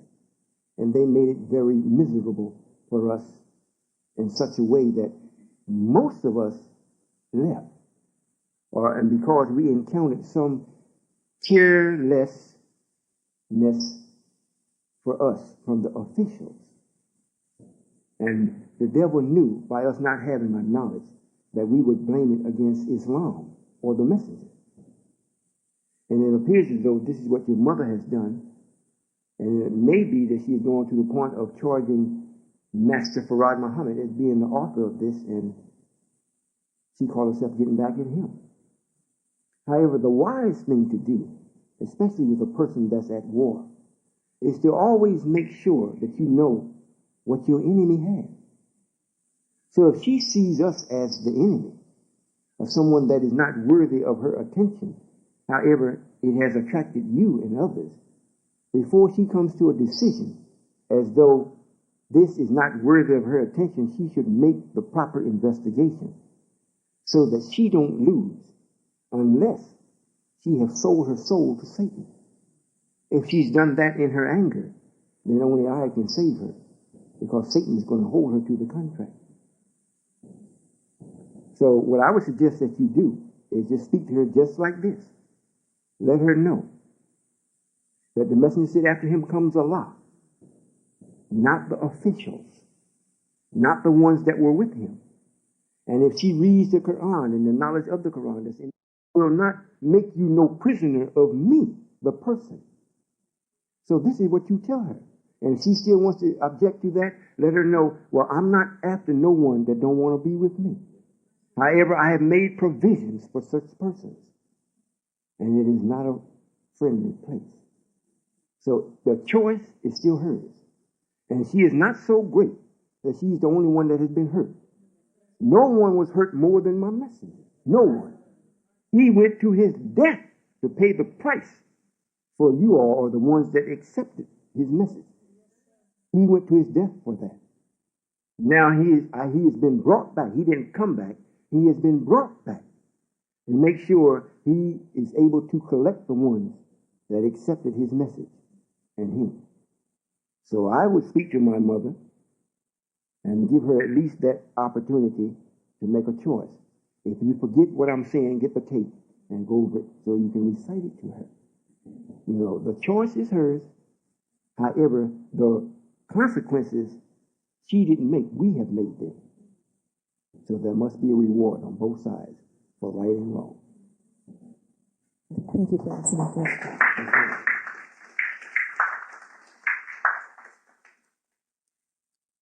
Thank you for answering that question, Father. I wanted to know, her name is Edwina. What does that mean?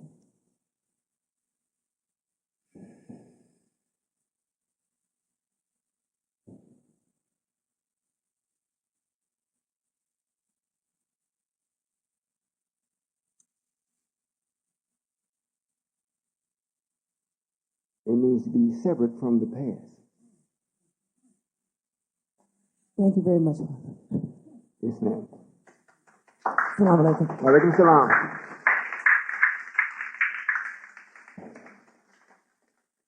If the brothers, if you all just came in or whatever it is, if you have some questions, you're at home. You're more than welcome to come to the mic, express whatever you like to have expressed, and I will do my best to answer. You know, I don't want it just to be the Queen of England. You know, it's already written that she would come and pose hard questions to me. And it reads that I satisfied all her questions. However, I would like to experience this with my brother first. Yes, ma'am. Assalamu alaikum, Father. Walaikum salam. I didn't hear you say you wouldn't answer questions about names, and I've heard a lot of people ask, and I've Yes, ma'am. wanted to ask a long time, so I will ask. First, I would like to ask you about my name, which is Vandalyn Renee, and I'd like to know. Vandalyn? Yes, sir.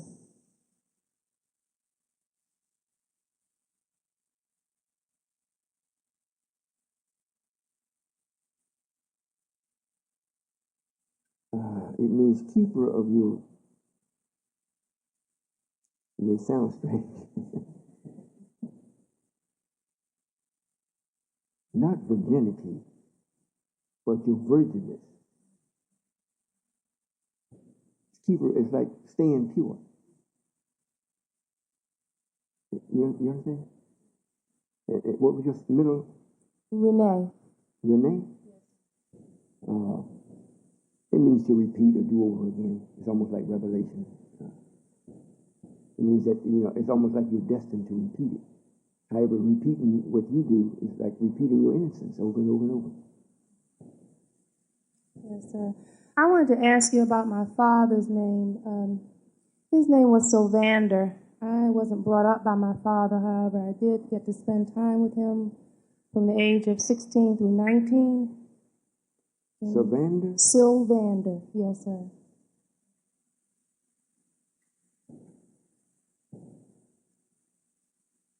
It means giver of. Giver. And the last name I wanted to ask you about. Let me yes, clear. sir. Excuse me. In your particular case, it's like he gave you something. Let me put it. He gave me something, and it's you. So, yeah, you know, if you have silver or precious metals and whatnot, they don't accept rust. They don't accept age. Dust may collect on them, but all you do is wipe them off, polish them up, and shine right back just like it never happened. So it's like he gave a gift to this new God. You understand what I'm saying? So that's what the names mean. That's what his name means, and that's what he did. My uncle's name, whose name was King Solomon.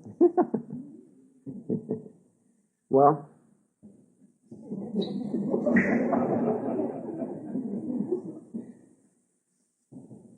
he's a man of knowledge. You know, a king that had knowledge of his own. That's what the name means. I don't know if he had that. That's what the name means. Yes, sir. Thank you, Father. Yes, ma'am. I would like to also ask, it appears that through the years I seem to attract people from other races. I mean, they gravitate to me, and usually they seem to be of Oriental extraction. Well, usually when Orientals are attracted to black people, especially the ones that's here in North America, if you have not a wealth of knowledge or in power that denotes that you have knowledge, they are a people that is somewhat estranged to God. So when they see you, they recognize something that they don't have. They are attracted to it. It's almost like you see this Kung Fu series. You know, if you notice, they never spoke about God. Always nature and the power and the wind and the fire and the snow. Always the elements are the things that represent God, but never God. So they see something in you that they are not accustomed to, but they can't ignore it. And they haven't identified it. You're not wind. You're not fire, as we know it to be. So they see this, and it like draws it to them, and that's as close as they can get to be to God. If that answers your question. Yes, sir. And I'd like to know whether or not this bears witness to that. I have a Filipino associate who has the same birth date as mine, which is January the 30th, and I'd like to see myself as positive, and I'm wondering if that is a balance. Would she be the negative, and or am I just reading too much into this? Well, he's an associate, or she's an associate. Yes. Well, we have the ability to treat everybody right, and especially if someone is holding on to their beginnings of life and repeating it over and over. Nothing pushes you up against the wall to make you come in a negative way, unless it's on a job or something. However, at a personal thing, you are a person that will, if they push you, leave. Unless you can't go no place, then you come back. Then they back up off you. You don't need another person to express the negative of you, and especially if it's an Oriental. You know, they couldn't match that negative no-how. They're not strong enough if it's going to be negative. The black man is God. Right? So, you know, everybody in between us and white folks are degrees or levels of right and wrong. So they have to rely either on the God, which is the righteousness, or on the God of negative. And they operate on either one of those. However, the God of righteousness has been gone so long, and when they were being made, they weren't made with the expectation of being servant to any God. So therefore, they never got accustomed to having any deity over them. So if he knows you, or if she knows you, and she's an associate, and she's somewhat devilish or whatever it is, she still likes to be around you, it's what they picking up. You know, it's something, it's like, you know, grasshopper looking in the water, and he sees the reflection, and they come into all this deep wisdom and whatnot, but God ain't in it. So they're looking at you the God woman, but they don't see God, they see woman. and they see this power in this woman. They're like, does she know what she got over? Man. That's what they see. And I just want to say lastly, thank you so much for coming and blessing our first temple meeting. Oh, thank you. Thank you. Yes, ma'am. Assalamualaikum, Father. Walaikum salam. Wonderful to see you as usual, and you looking young as usual, and always offering a wealth of knowledge and keys, and open up our minds and open up the locks, all the locks. My question is that a couple of times, 2 or 3 times this year, I've had dreams concerning they were lights in the sky. I was going to say ships, however, that's what I took them to be. And the last one I had, one came up to me very close, and it came close enough, and it was strange that it was small enough for me to embrace, and I gave it a hug, and it was just a wonderful dream. So I would like to know, what does that mean when you're dreaming of the ships and they're putting on displays and things like that? Well, usually they do this to make sure that they make it possible where they rid all fear from you. So when it really happens, you are expecting it. Matter of fact, they've already put in you a longing for it. So when it produces itself before you, it's no fear there, and they can actually, have a relationship between whatever they appeared for. They can give you whatever they have for you. In the dream, they send things to you so that you will be comfortable. This is going to happen. That's why they do that. All right. Thank you. Assalamualaikum. Walaikum salam. In that part of North America where she's from, I was raised there for a good little while. I think about 15, 16 years before I left. And I was speaking with one of the scientists, or he was speaking with me. And that's when they was giving me the formulas for the names.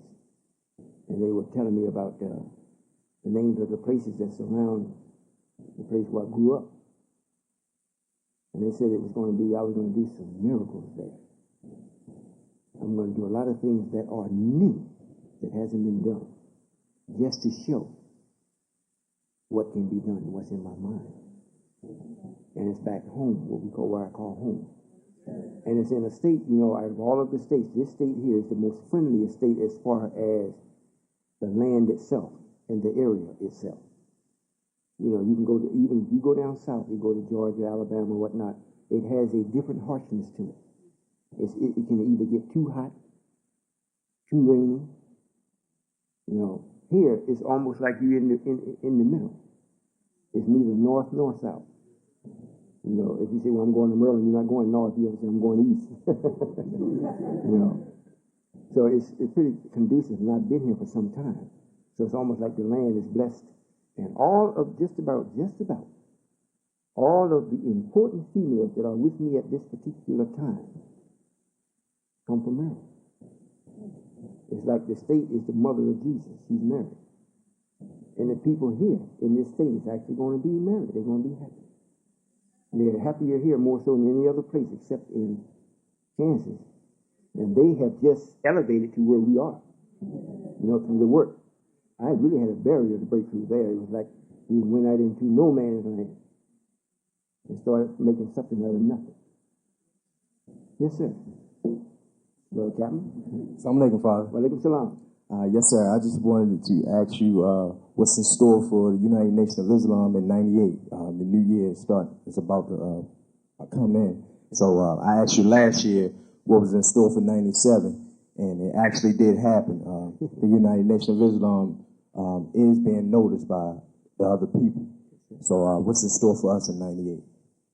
Well, in this year that's coming up, the first thing that's in store for us is the proper authority. In other words, we'll be going to the seat of power. And we'll be recognized as being the power in the seat. And from that point on, matter of fact, it's already started. We're going to have people, and I hope you listen to this. I'm a wise man in many things. Some things I don't care to go into.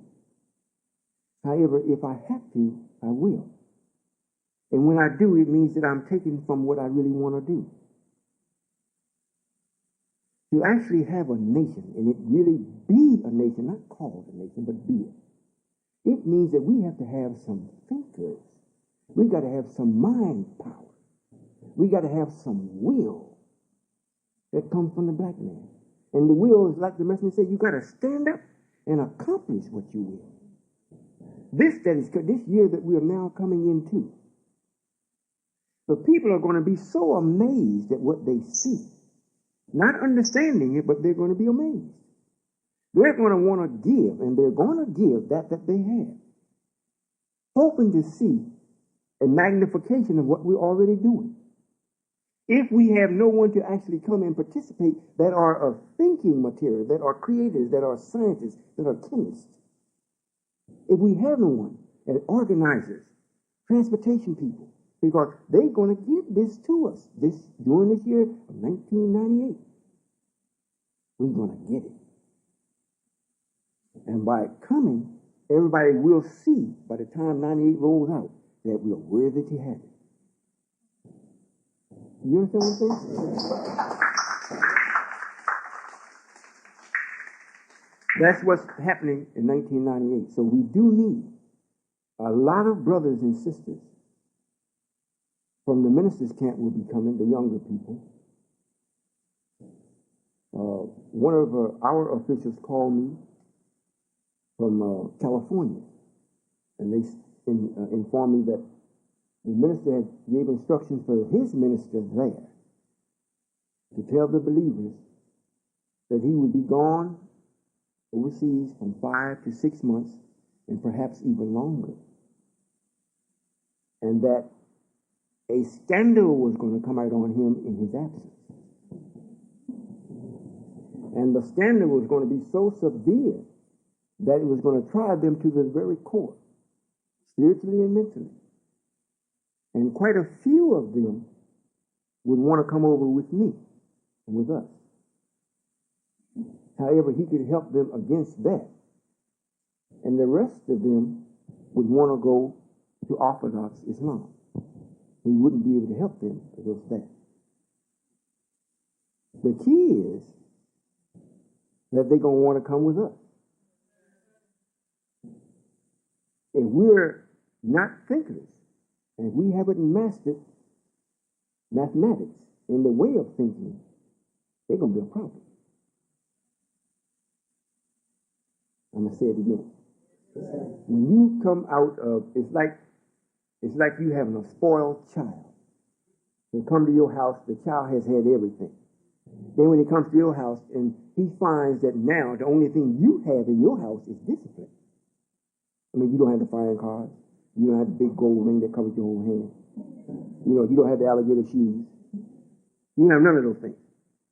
So then he starts to equate what you don't have to what he's been accustomed to. So when you start showing him what you have is discipline, he don't see that to be anything. So then he challenges you. And if you're not a master, you're going to end up going physical.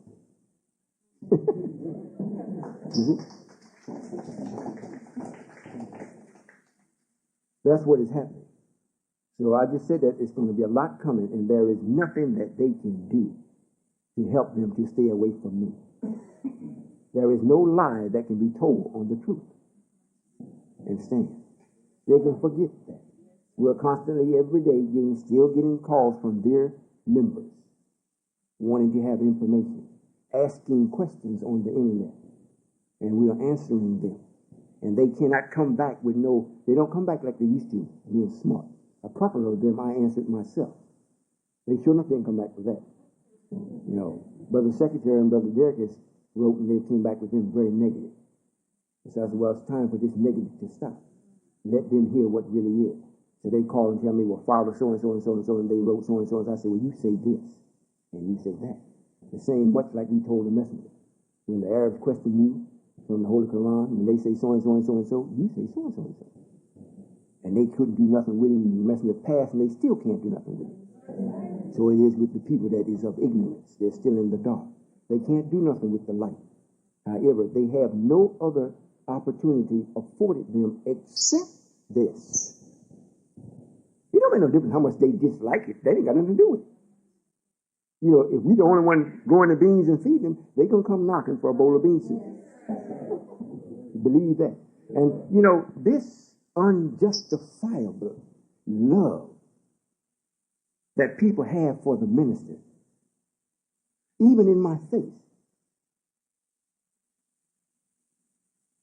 you know, I know that whoever is doing that don't know who I am. It is because of your love for him and the way you expressed it, it's got him in the fix that he's in. It's written in all of the literature that I'm a jealous God. You don't put no God before me. A brother wrote yesterday. He wanted to ask 3 questions. You know, what does it mean about the past, present, and future perfect tense? And could this be conformed or could this be looked at in the form of people? And if it is, who are the people? The question was posed because they wanted us to see is Master Farad Muhammad, Elijah Muhammad, and Farrakhan. But that's not true. It's Master Farad Muhammad, Elijah Muhammad, and Farrakhan is a part of Elijah Muhammad. He's not great as the messenger. He's the finishing part of the message, so he can't be counted. You know, only the head of that duty is counted. That's Master Farad Muhammad, the Honorable Elijah Muhammad, and the third one, future perfect tense, is me.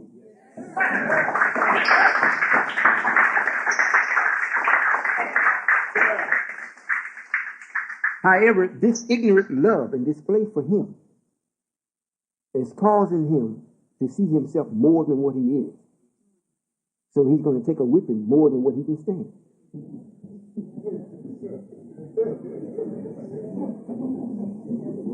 That's exactly what is going to happen. And it's not going to, it is happening. There is nothing that we have said or nothing that we can say that is of truth concerning him that he is not saying louder. His action speaks louder than words. If he has now merged himself in with the Eastern Islam, where does that leave you, black man? If that was going to happen, why didn't you go with Wallace?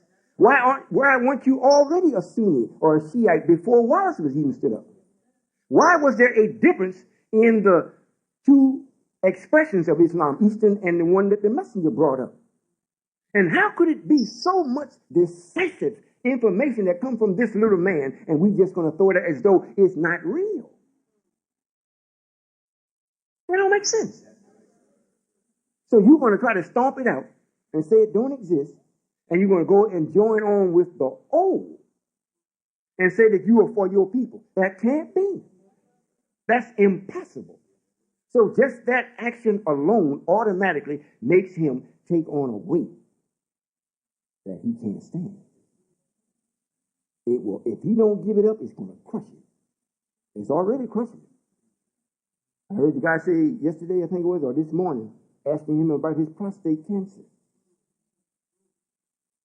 This is a man that was stood up by the man of God. What brings about cancer? It's the holding of it. If it's not done by your thoughts, it's done by what you're eating and putting in your body. And your body holds it until it brings about a rot. However, if you God's man, that can't happen. Not saying the ones that are followers or ones that are believers or ones that want to be with me are not God's man. You are the brotherhood. You haven't stepped up to be my man yet because we're still boys in the growth in knowledge. However, the one that was stood before us for us to have a guide to make sure we could always be looking at the right path so we could actually grow to be men can't be sick. If he is, what happened? Unless his position automatically tells you he is to experience this before he come about, such as the messenger. He said he would have to suffer everything all the other prophets suffered. So it was written before he was born. So when he actually lived it, we couldn't point say it's wrong. We had to say it's right. However, that's not written of his prophet or ones that come after him. It didn't read Nor can you find it written that after me comes Allah and he may be a little ill.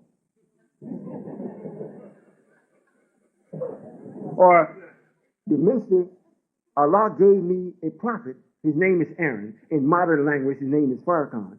And he will remind you of the message and he will be a little ill. It don't read that. After the time of the message was given up, as the time was up for that reminding of the message, then he himself took on his own thoughts to hold me, the God that came after Elijah, out from the sea. And for doing that, and continue doing it, brought about a weight to constantly ignore truth. And if you're going to ignore it, it means you got to magnify wrong so much so that you don't even see truth. And in the course of that, it brings about a disease. And if you maintain it and hold on to it, the disease turns into an illness in your body. It's not just in your thinking. It goes to the weakest part of your body. And it starts to manifest itself. And that alone lets you know something is wrong if he's God man. You see what I'm saying? He still hasn't turned it over. He's taken the money that you all, the black people here in North America, has given him. And he's going to visit 50 countries. 50 countries. Most of y'all find it difficult to go from Baltimore to Washington. Which one of the 50 countries is for us? If you name one, I can prove that they're not for us. They have known of Islam and the way the messengers taught it before Mr. Farrakhan accepted. Which one outside of Libya has done anything for us? Not one. And they did it under the following or the teachings of the messenger. Outside of that, when the minister went over and claimed to have gotten some money from Libya, where can we go and look and see the effects of it?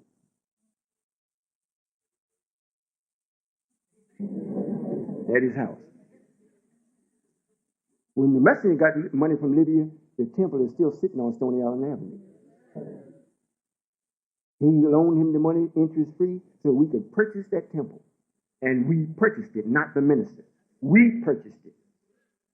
And we was able to give him his money back. You see? So now, we the black man that needs to be relieved from this open enemy right here in his house. We fund a man to go 50 different countries to be gone from 5 to 6 months. And if you look, what is happening for you? Nothing. And if you question it, and if one that is from him or around him, they look at you as though you hate the minister. Why are you talking about him? Well, let's talk about it this way. I know of a person that's supposed to be standing for God, representing God, and they're going on a 50-country tour. And they're supposed to be for a segment of the planet Earth family, which is the black man, in a particular part which the Bible talks about. The lamb that was found, the sheep that was found. Now, this person has not done anything for the sheep. Matter of fact, this person was told and instructed in the scriptures to feed my sheep. And they were asked 3 times to do that. So much so, this person asked the asker, "Why are you asking me this?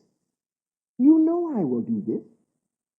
However, the question has been asked, the time has passed, and the sheep has all but died, starved to death. I didn't call no names. Now I wonder who does that fit. So if they want to get angry, we didn't call no names. If the shoe fit, you wear it. I'm not putting it on.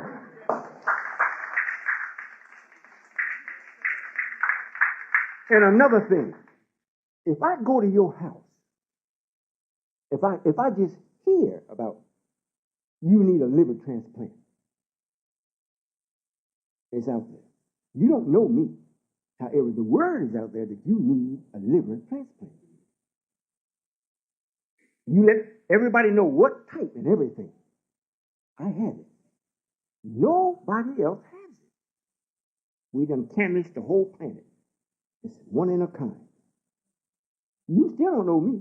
I come to your house and tell you, I got the liver. They look at me and say, well, but you're black.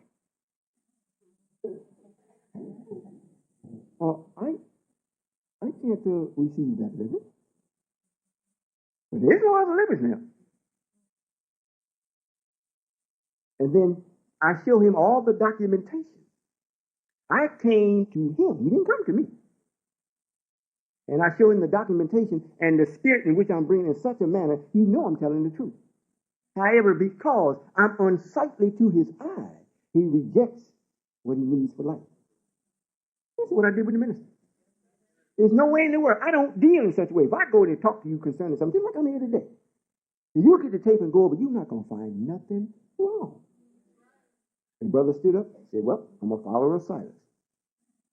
The sister asked the question. I wasn't going to hold back because he was here. He needs to know the truth. If he go and check it and investigate it and get into it, he's not going to find nothing wrong. Now, if he don't like it because he's just now finding it out and he don't gave thousands to Silas, he don't gave his allegiance and pledge to Silas, it ain't my fault. The next best thing he can do is say, hey, I'm going to be at every one of these meetings. That's the next best thing. However, if he gets mad at me and say the nerve of him, I dare that. I'm still alive. I still got the liver. And when I spoke to the minister, I told him what was about himself that he couldn't deny. Some things I told him that he never told nobody. He never told nobody, so he knew I knew. And the reason why I know nobody he had told nobody, the scientists told me he never told nobody. I'd been knowing it 2 years before I went to see him. So I told him just to let him know I'm genuine. Then I told him what is. Then I said, now this is what shall be. However, he looked and said, you're black. I can't accept this liver. I can't accept that. Now, the black man is in need of knowledge to be saved. He has not imported it. The black man is not in need of money. If you get money, what are you going to do with it? Well, make yourself more in a slave position. You need knowledge. And then if you get money, you know what to do with it. Knowledge has not been imparted to our people from that standpoint. None. So when I'm speaking with one of their people, somebody that likes him, that's not even in the nation, I like the minister. You know, I don't like you talking about him like that. So, now after you don't like him, now what? I mean, for real. And I'm not talking about him in the way where I'm talking about. However, the foolishness of the people that will be coming. Remember, he was taken up on the mountain. Is that right? Everybody loved him. However, what happened? The Lord, or Allah himself, stripped him of his arraignment. Took it off him. Said, you take it off. Give it to your brother. I'm his brother. I'm his spiritual brother. He's my spiritual sister. That's why he don't wear no mustache.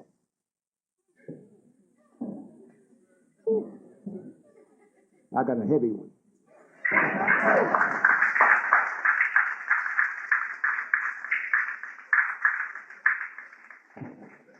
One last question, Father. You shared that last year that the original law, the body, is already here. I wanted to ask you, will he be amongst us, and will we notice him when the entity get inside the body? Well, you're going to see him before the entity actually takes his body, because we got a little cleaning up to do with him. However, as soon as you see him, you're going to know it's him. You're going to know it's him before. It's going to be easier to recognize him than it was the messenger. If you remember what Master Rod Muhammad looks like, he almost looks just like it. Well, that's right. You've seen it, right? Some of us here has already seen it. You know, and that's another thing too. Most people think they forget about Master Rod Muhammad, or in a sense, or the original Allah, because Master Rod Muhammad is not the original Allah. He's Master Rod Muhammad. However, by me bringing back the message, they think, well, that's a fraud. Bringing back the message is one thing. The messenger is not the ruler of this universe. He's the king of this planet, and that's it. However, the ruler of the universe got to come back. So I got to bring him back. So we constantly tapping him on his shoulder. You know, he gets a little irritated, but he can't do it with a tap. So, we don't have but one more month in this year. However, he's beginning to make some very positive statements towards what we're doing. However, he'll be back. And like I say, there's some cleaning up that we have to do before the entity actually takes his body. And that will be the first time that Allah, the original Allah, in the form of his own entity, has been back on this earth in 72 trillion years.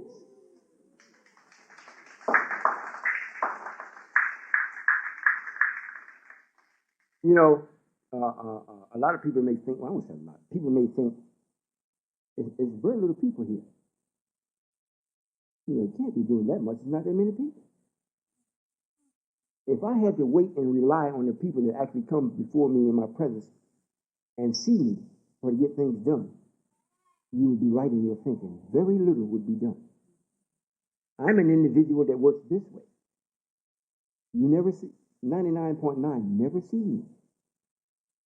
Whatever you are inspired to do, whether it's right or wrong in the public's eyesight, if I inspire you to do it and you do it, I'm doing my work. Now, the people that come before me in such a small number, that's not just who I'm working with. The ones that's before me, I'm just teaching you to be able to do what I do.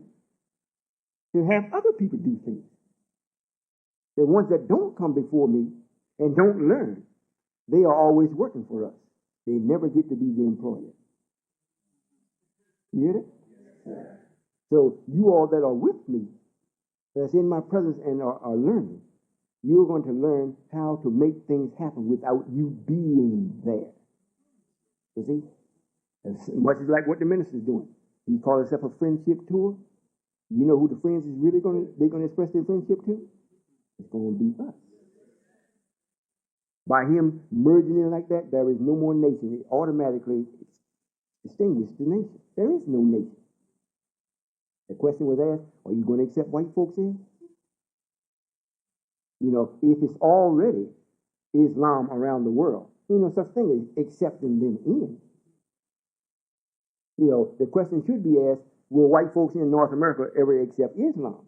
But he asked the right question. Are you going to accept white folks in? Will the nation ever accept white folks in? Because they still see it as a separate expression of Islam. It is not the mainstream Islam. Now, he comes back and say it will develop or grow into that where white folks will be able to come into. What he's saying is, I'm getting rid of the nation. There is no more nation. It's just Islam, the Prophet, the Sunnah, and Allah. See? So, where does that leave me? Because he does that, and it looks like I don't have nobody but 3 people. Looks like this.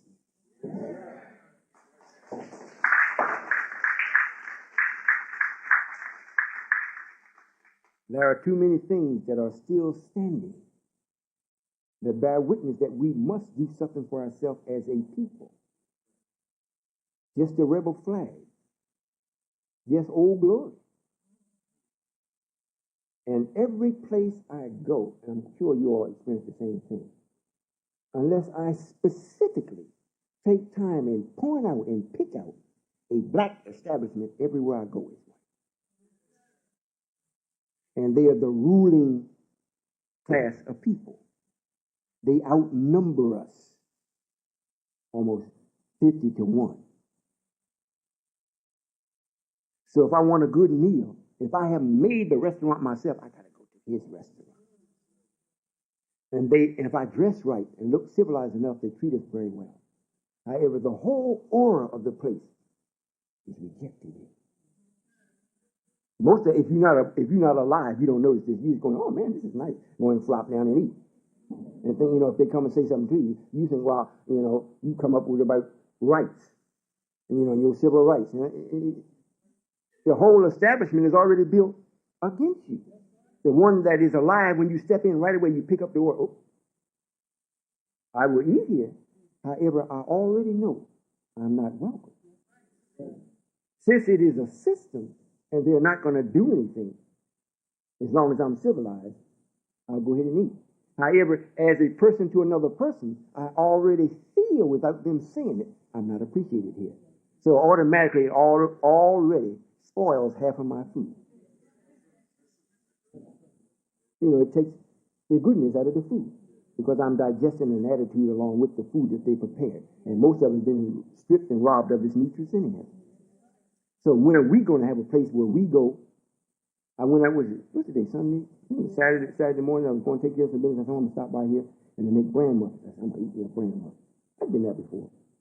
Most time I go to the bar, and eat. And I blend in like, just another black man. And the way, they come in. And most time, if any of y'all ever go with me and you get an opportunity, and I stop at a place like we sit down to the bar, the waiter or the waitress, they always come up and start telling me their life story.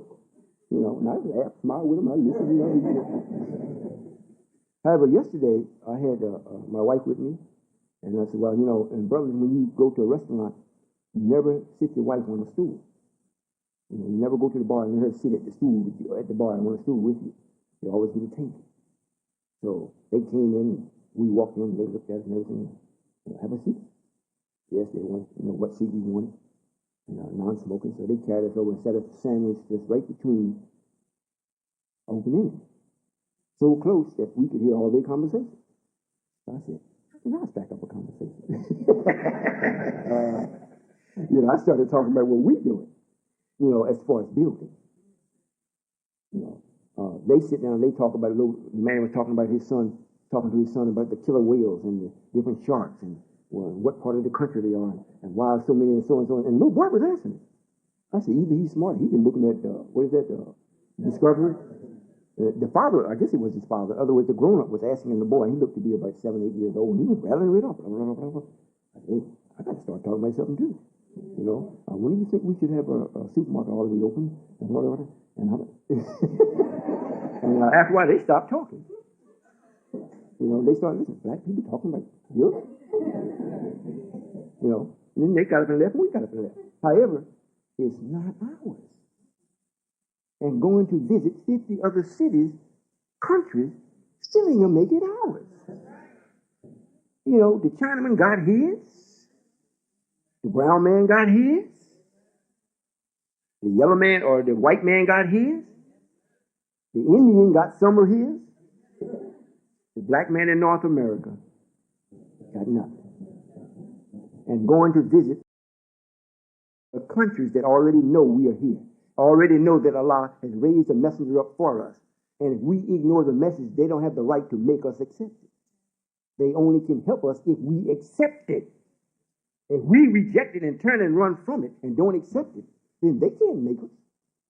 It don't interest them to do it because they haven't seen us as being God. Once they see us rise up and accomplish what we will in the belly of this devil, then they will be interested. Just like Saudi Arabia is very interested in doing business with the great Satan. They call this the great Satan, right? But they're selling more oil to great Satan than anybody else.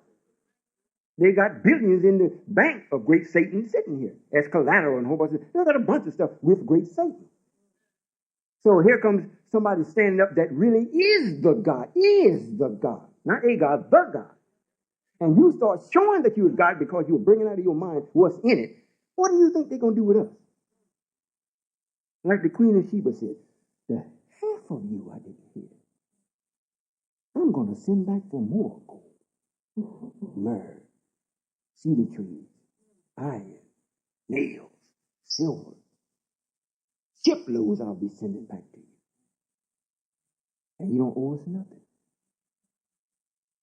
That's just one person. What do you think the mother country is going to do after we send her the reminder. Remember? It was a new book to appear here, which is me. And we had a book for the mother country as a reminder and a warner to the mother country. What do you think they're going to do? There's something for you to think about. We may have had enough today. What time is it? 25 or 6? Well, I've enjoyed being here.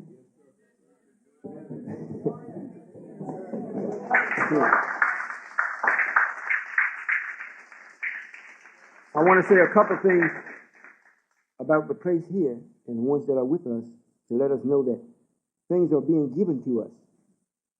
I think the uses of the building, I don't think we have to pay for it like we do the one in Camp Springs.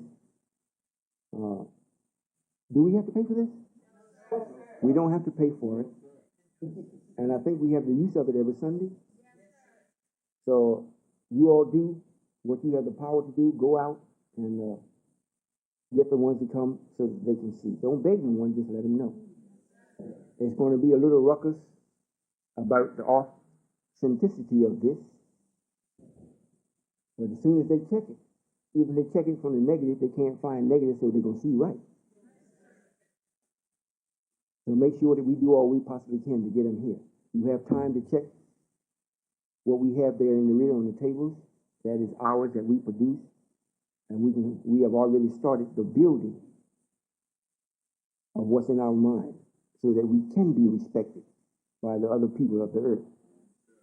And after we do this, to the proportion that they should respect us, and if they don't, then I won't feel bad taking them off the planet. Everybody going to submit to this or they will not exist. And that's not a threat. I'm doing it because I'm God. Assalamu alaikum.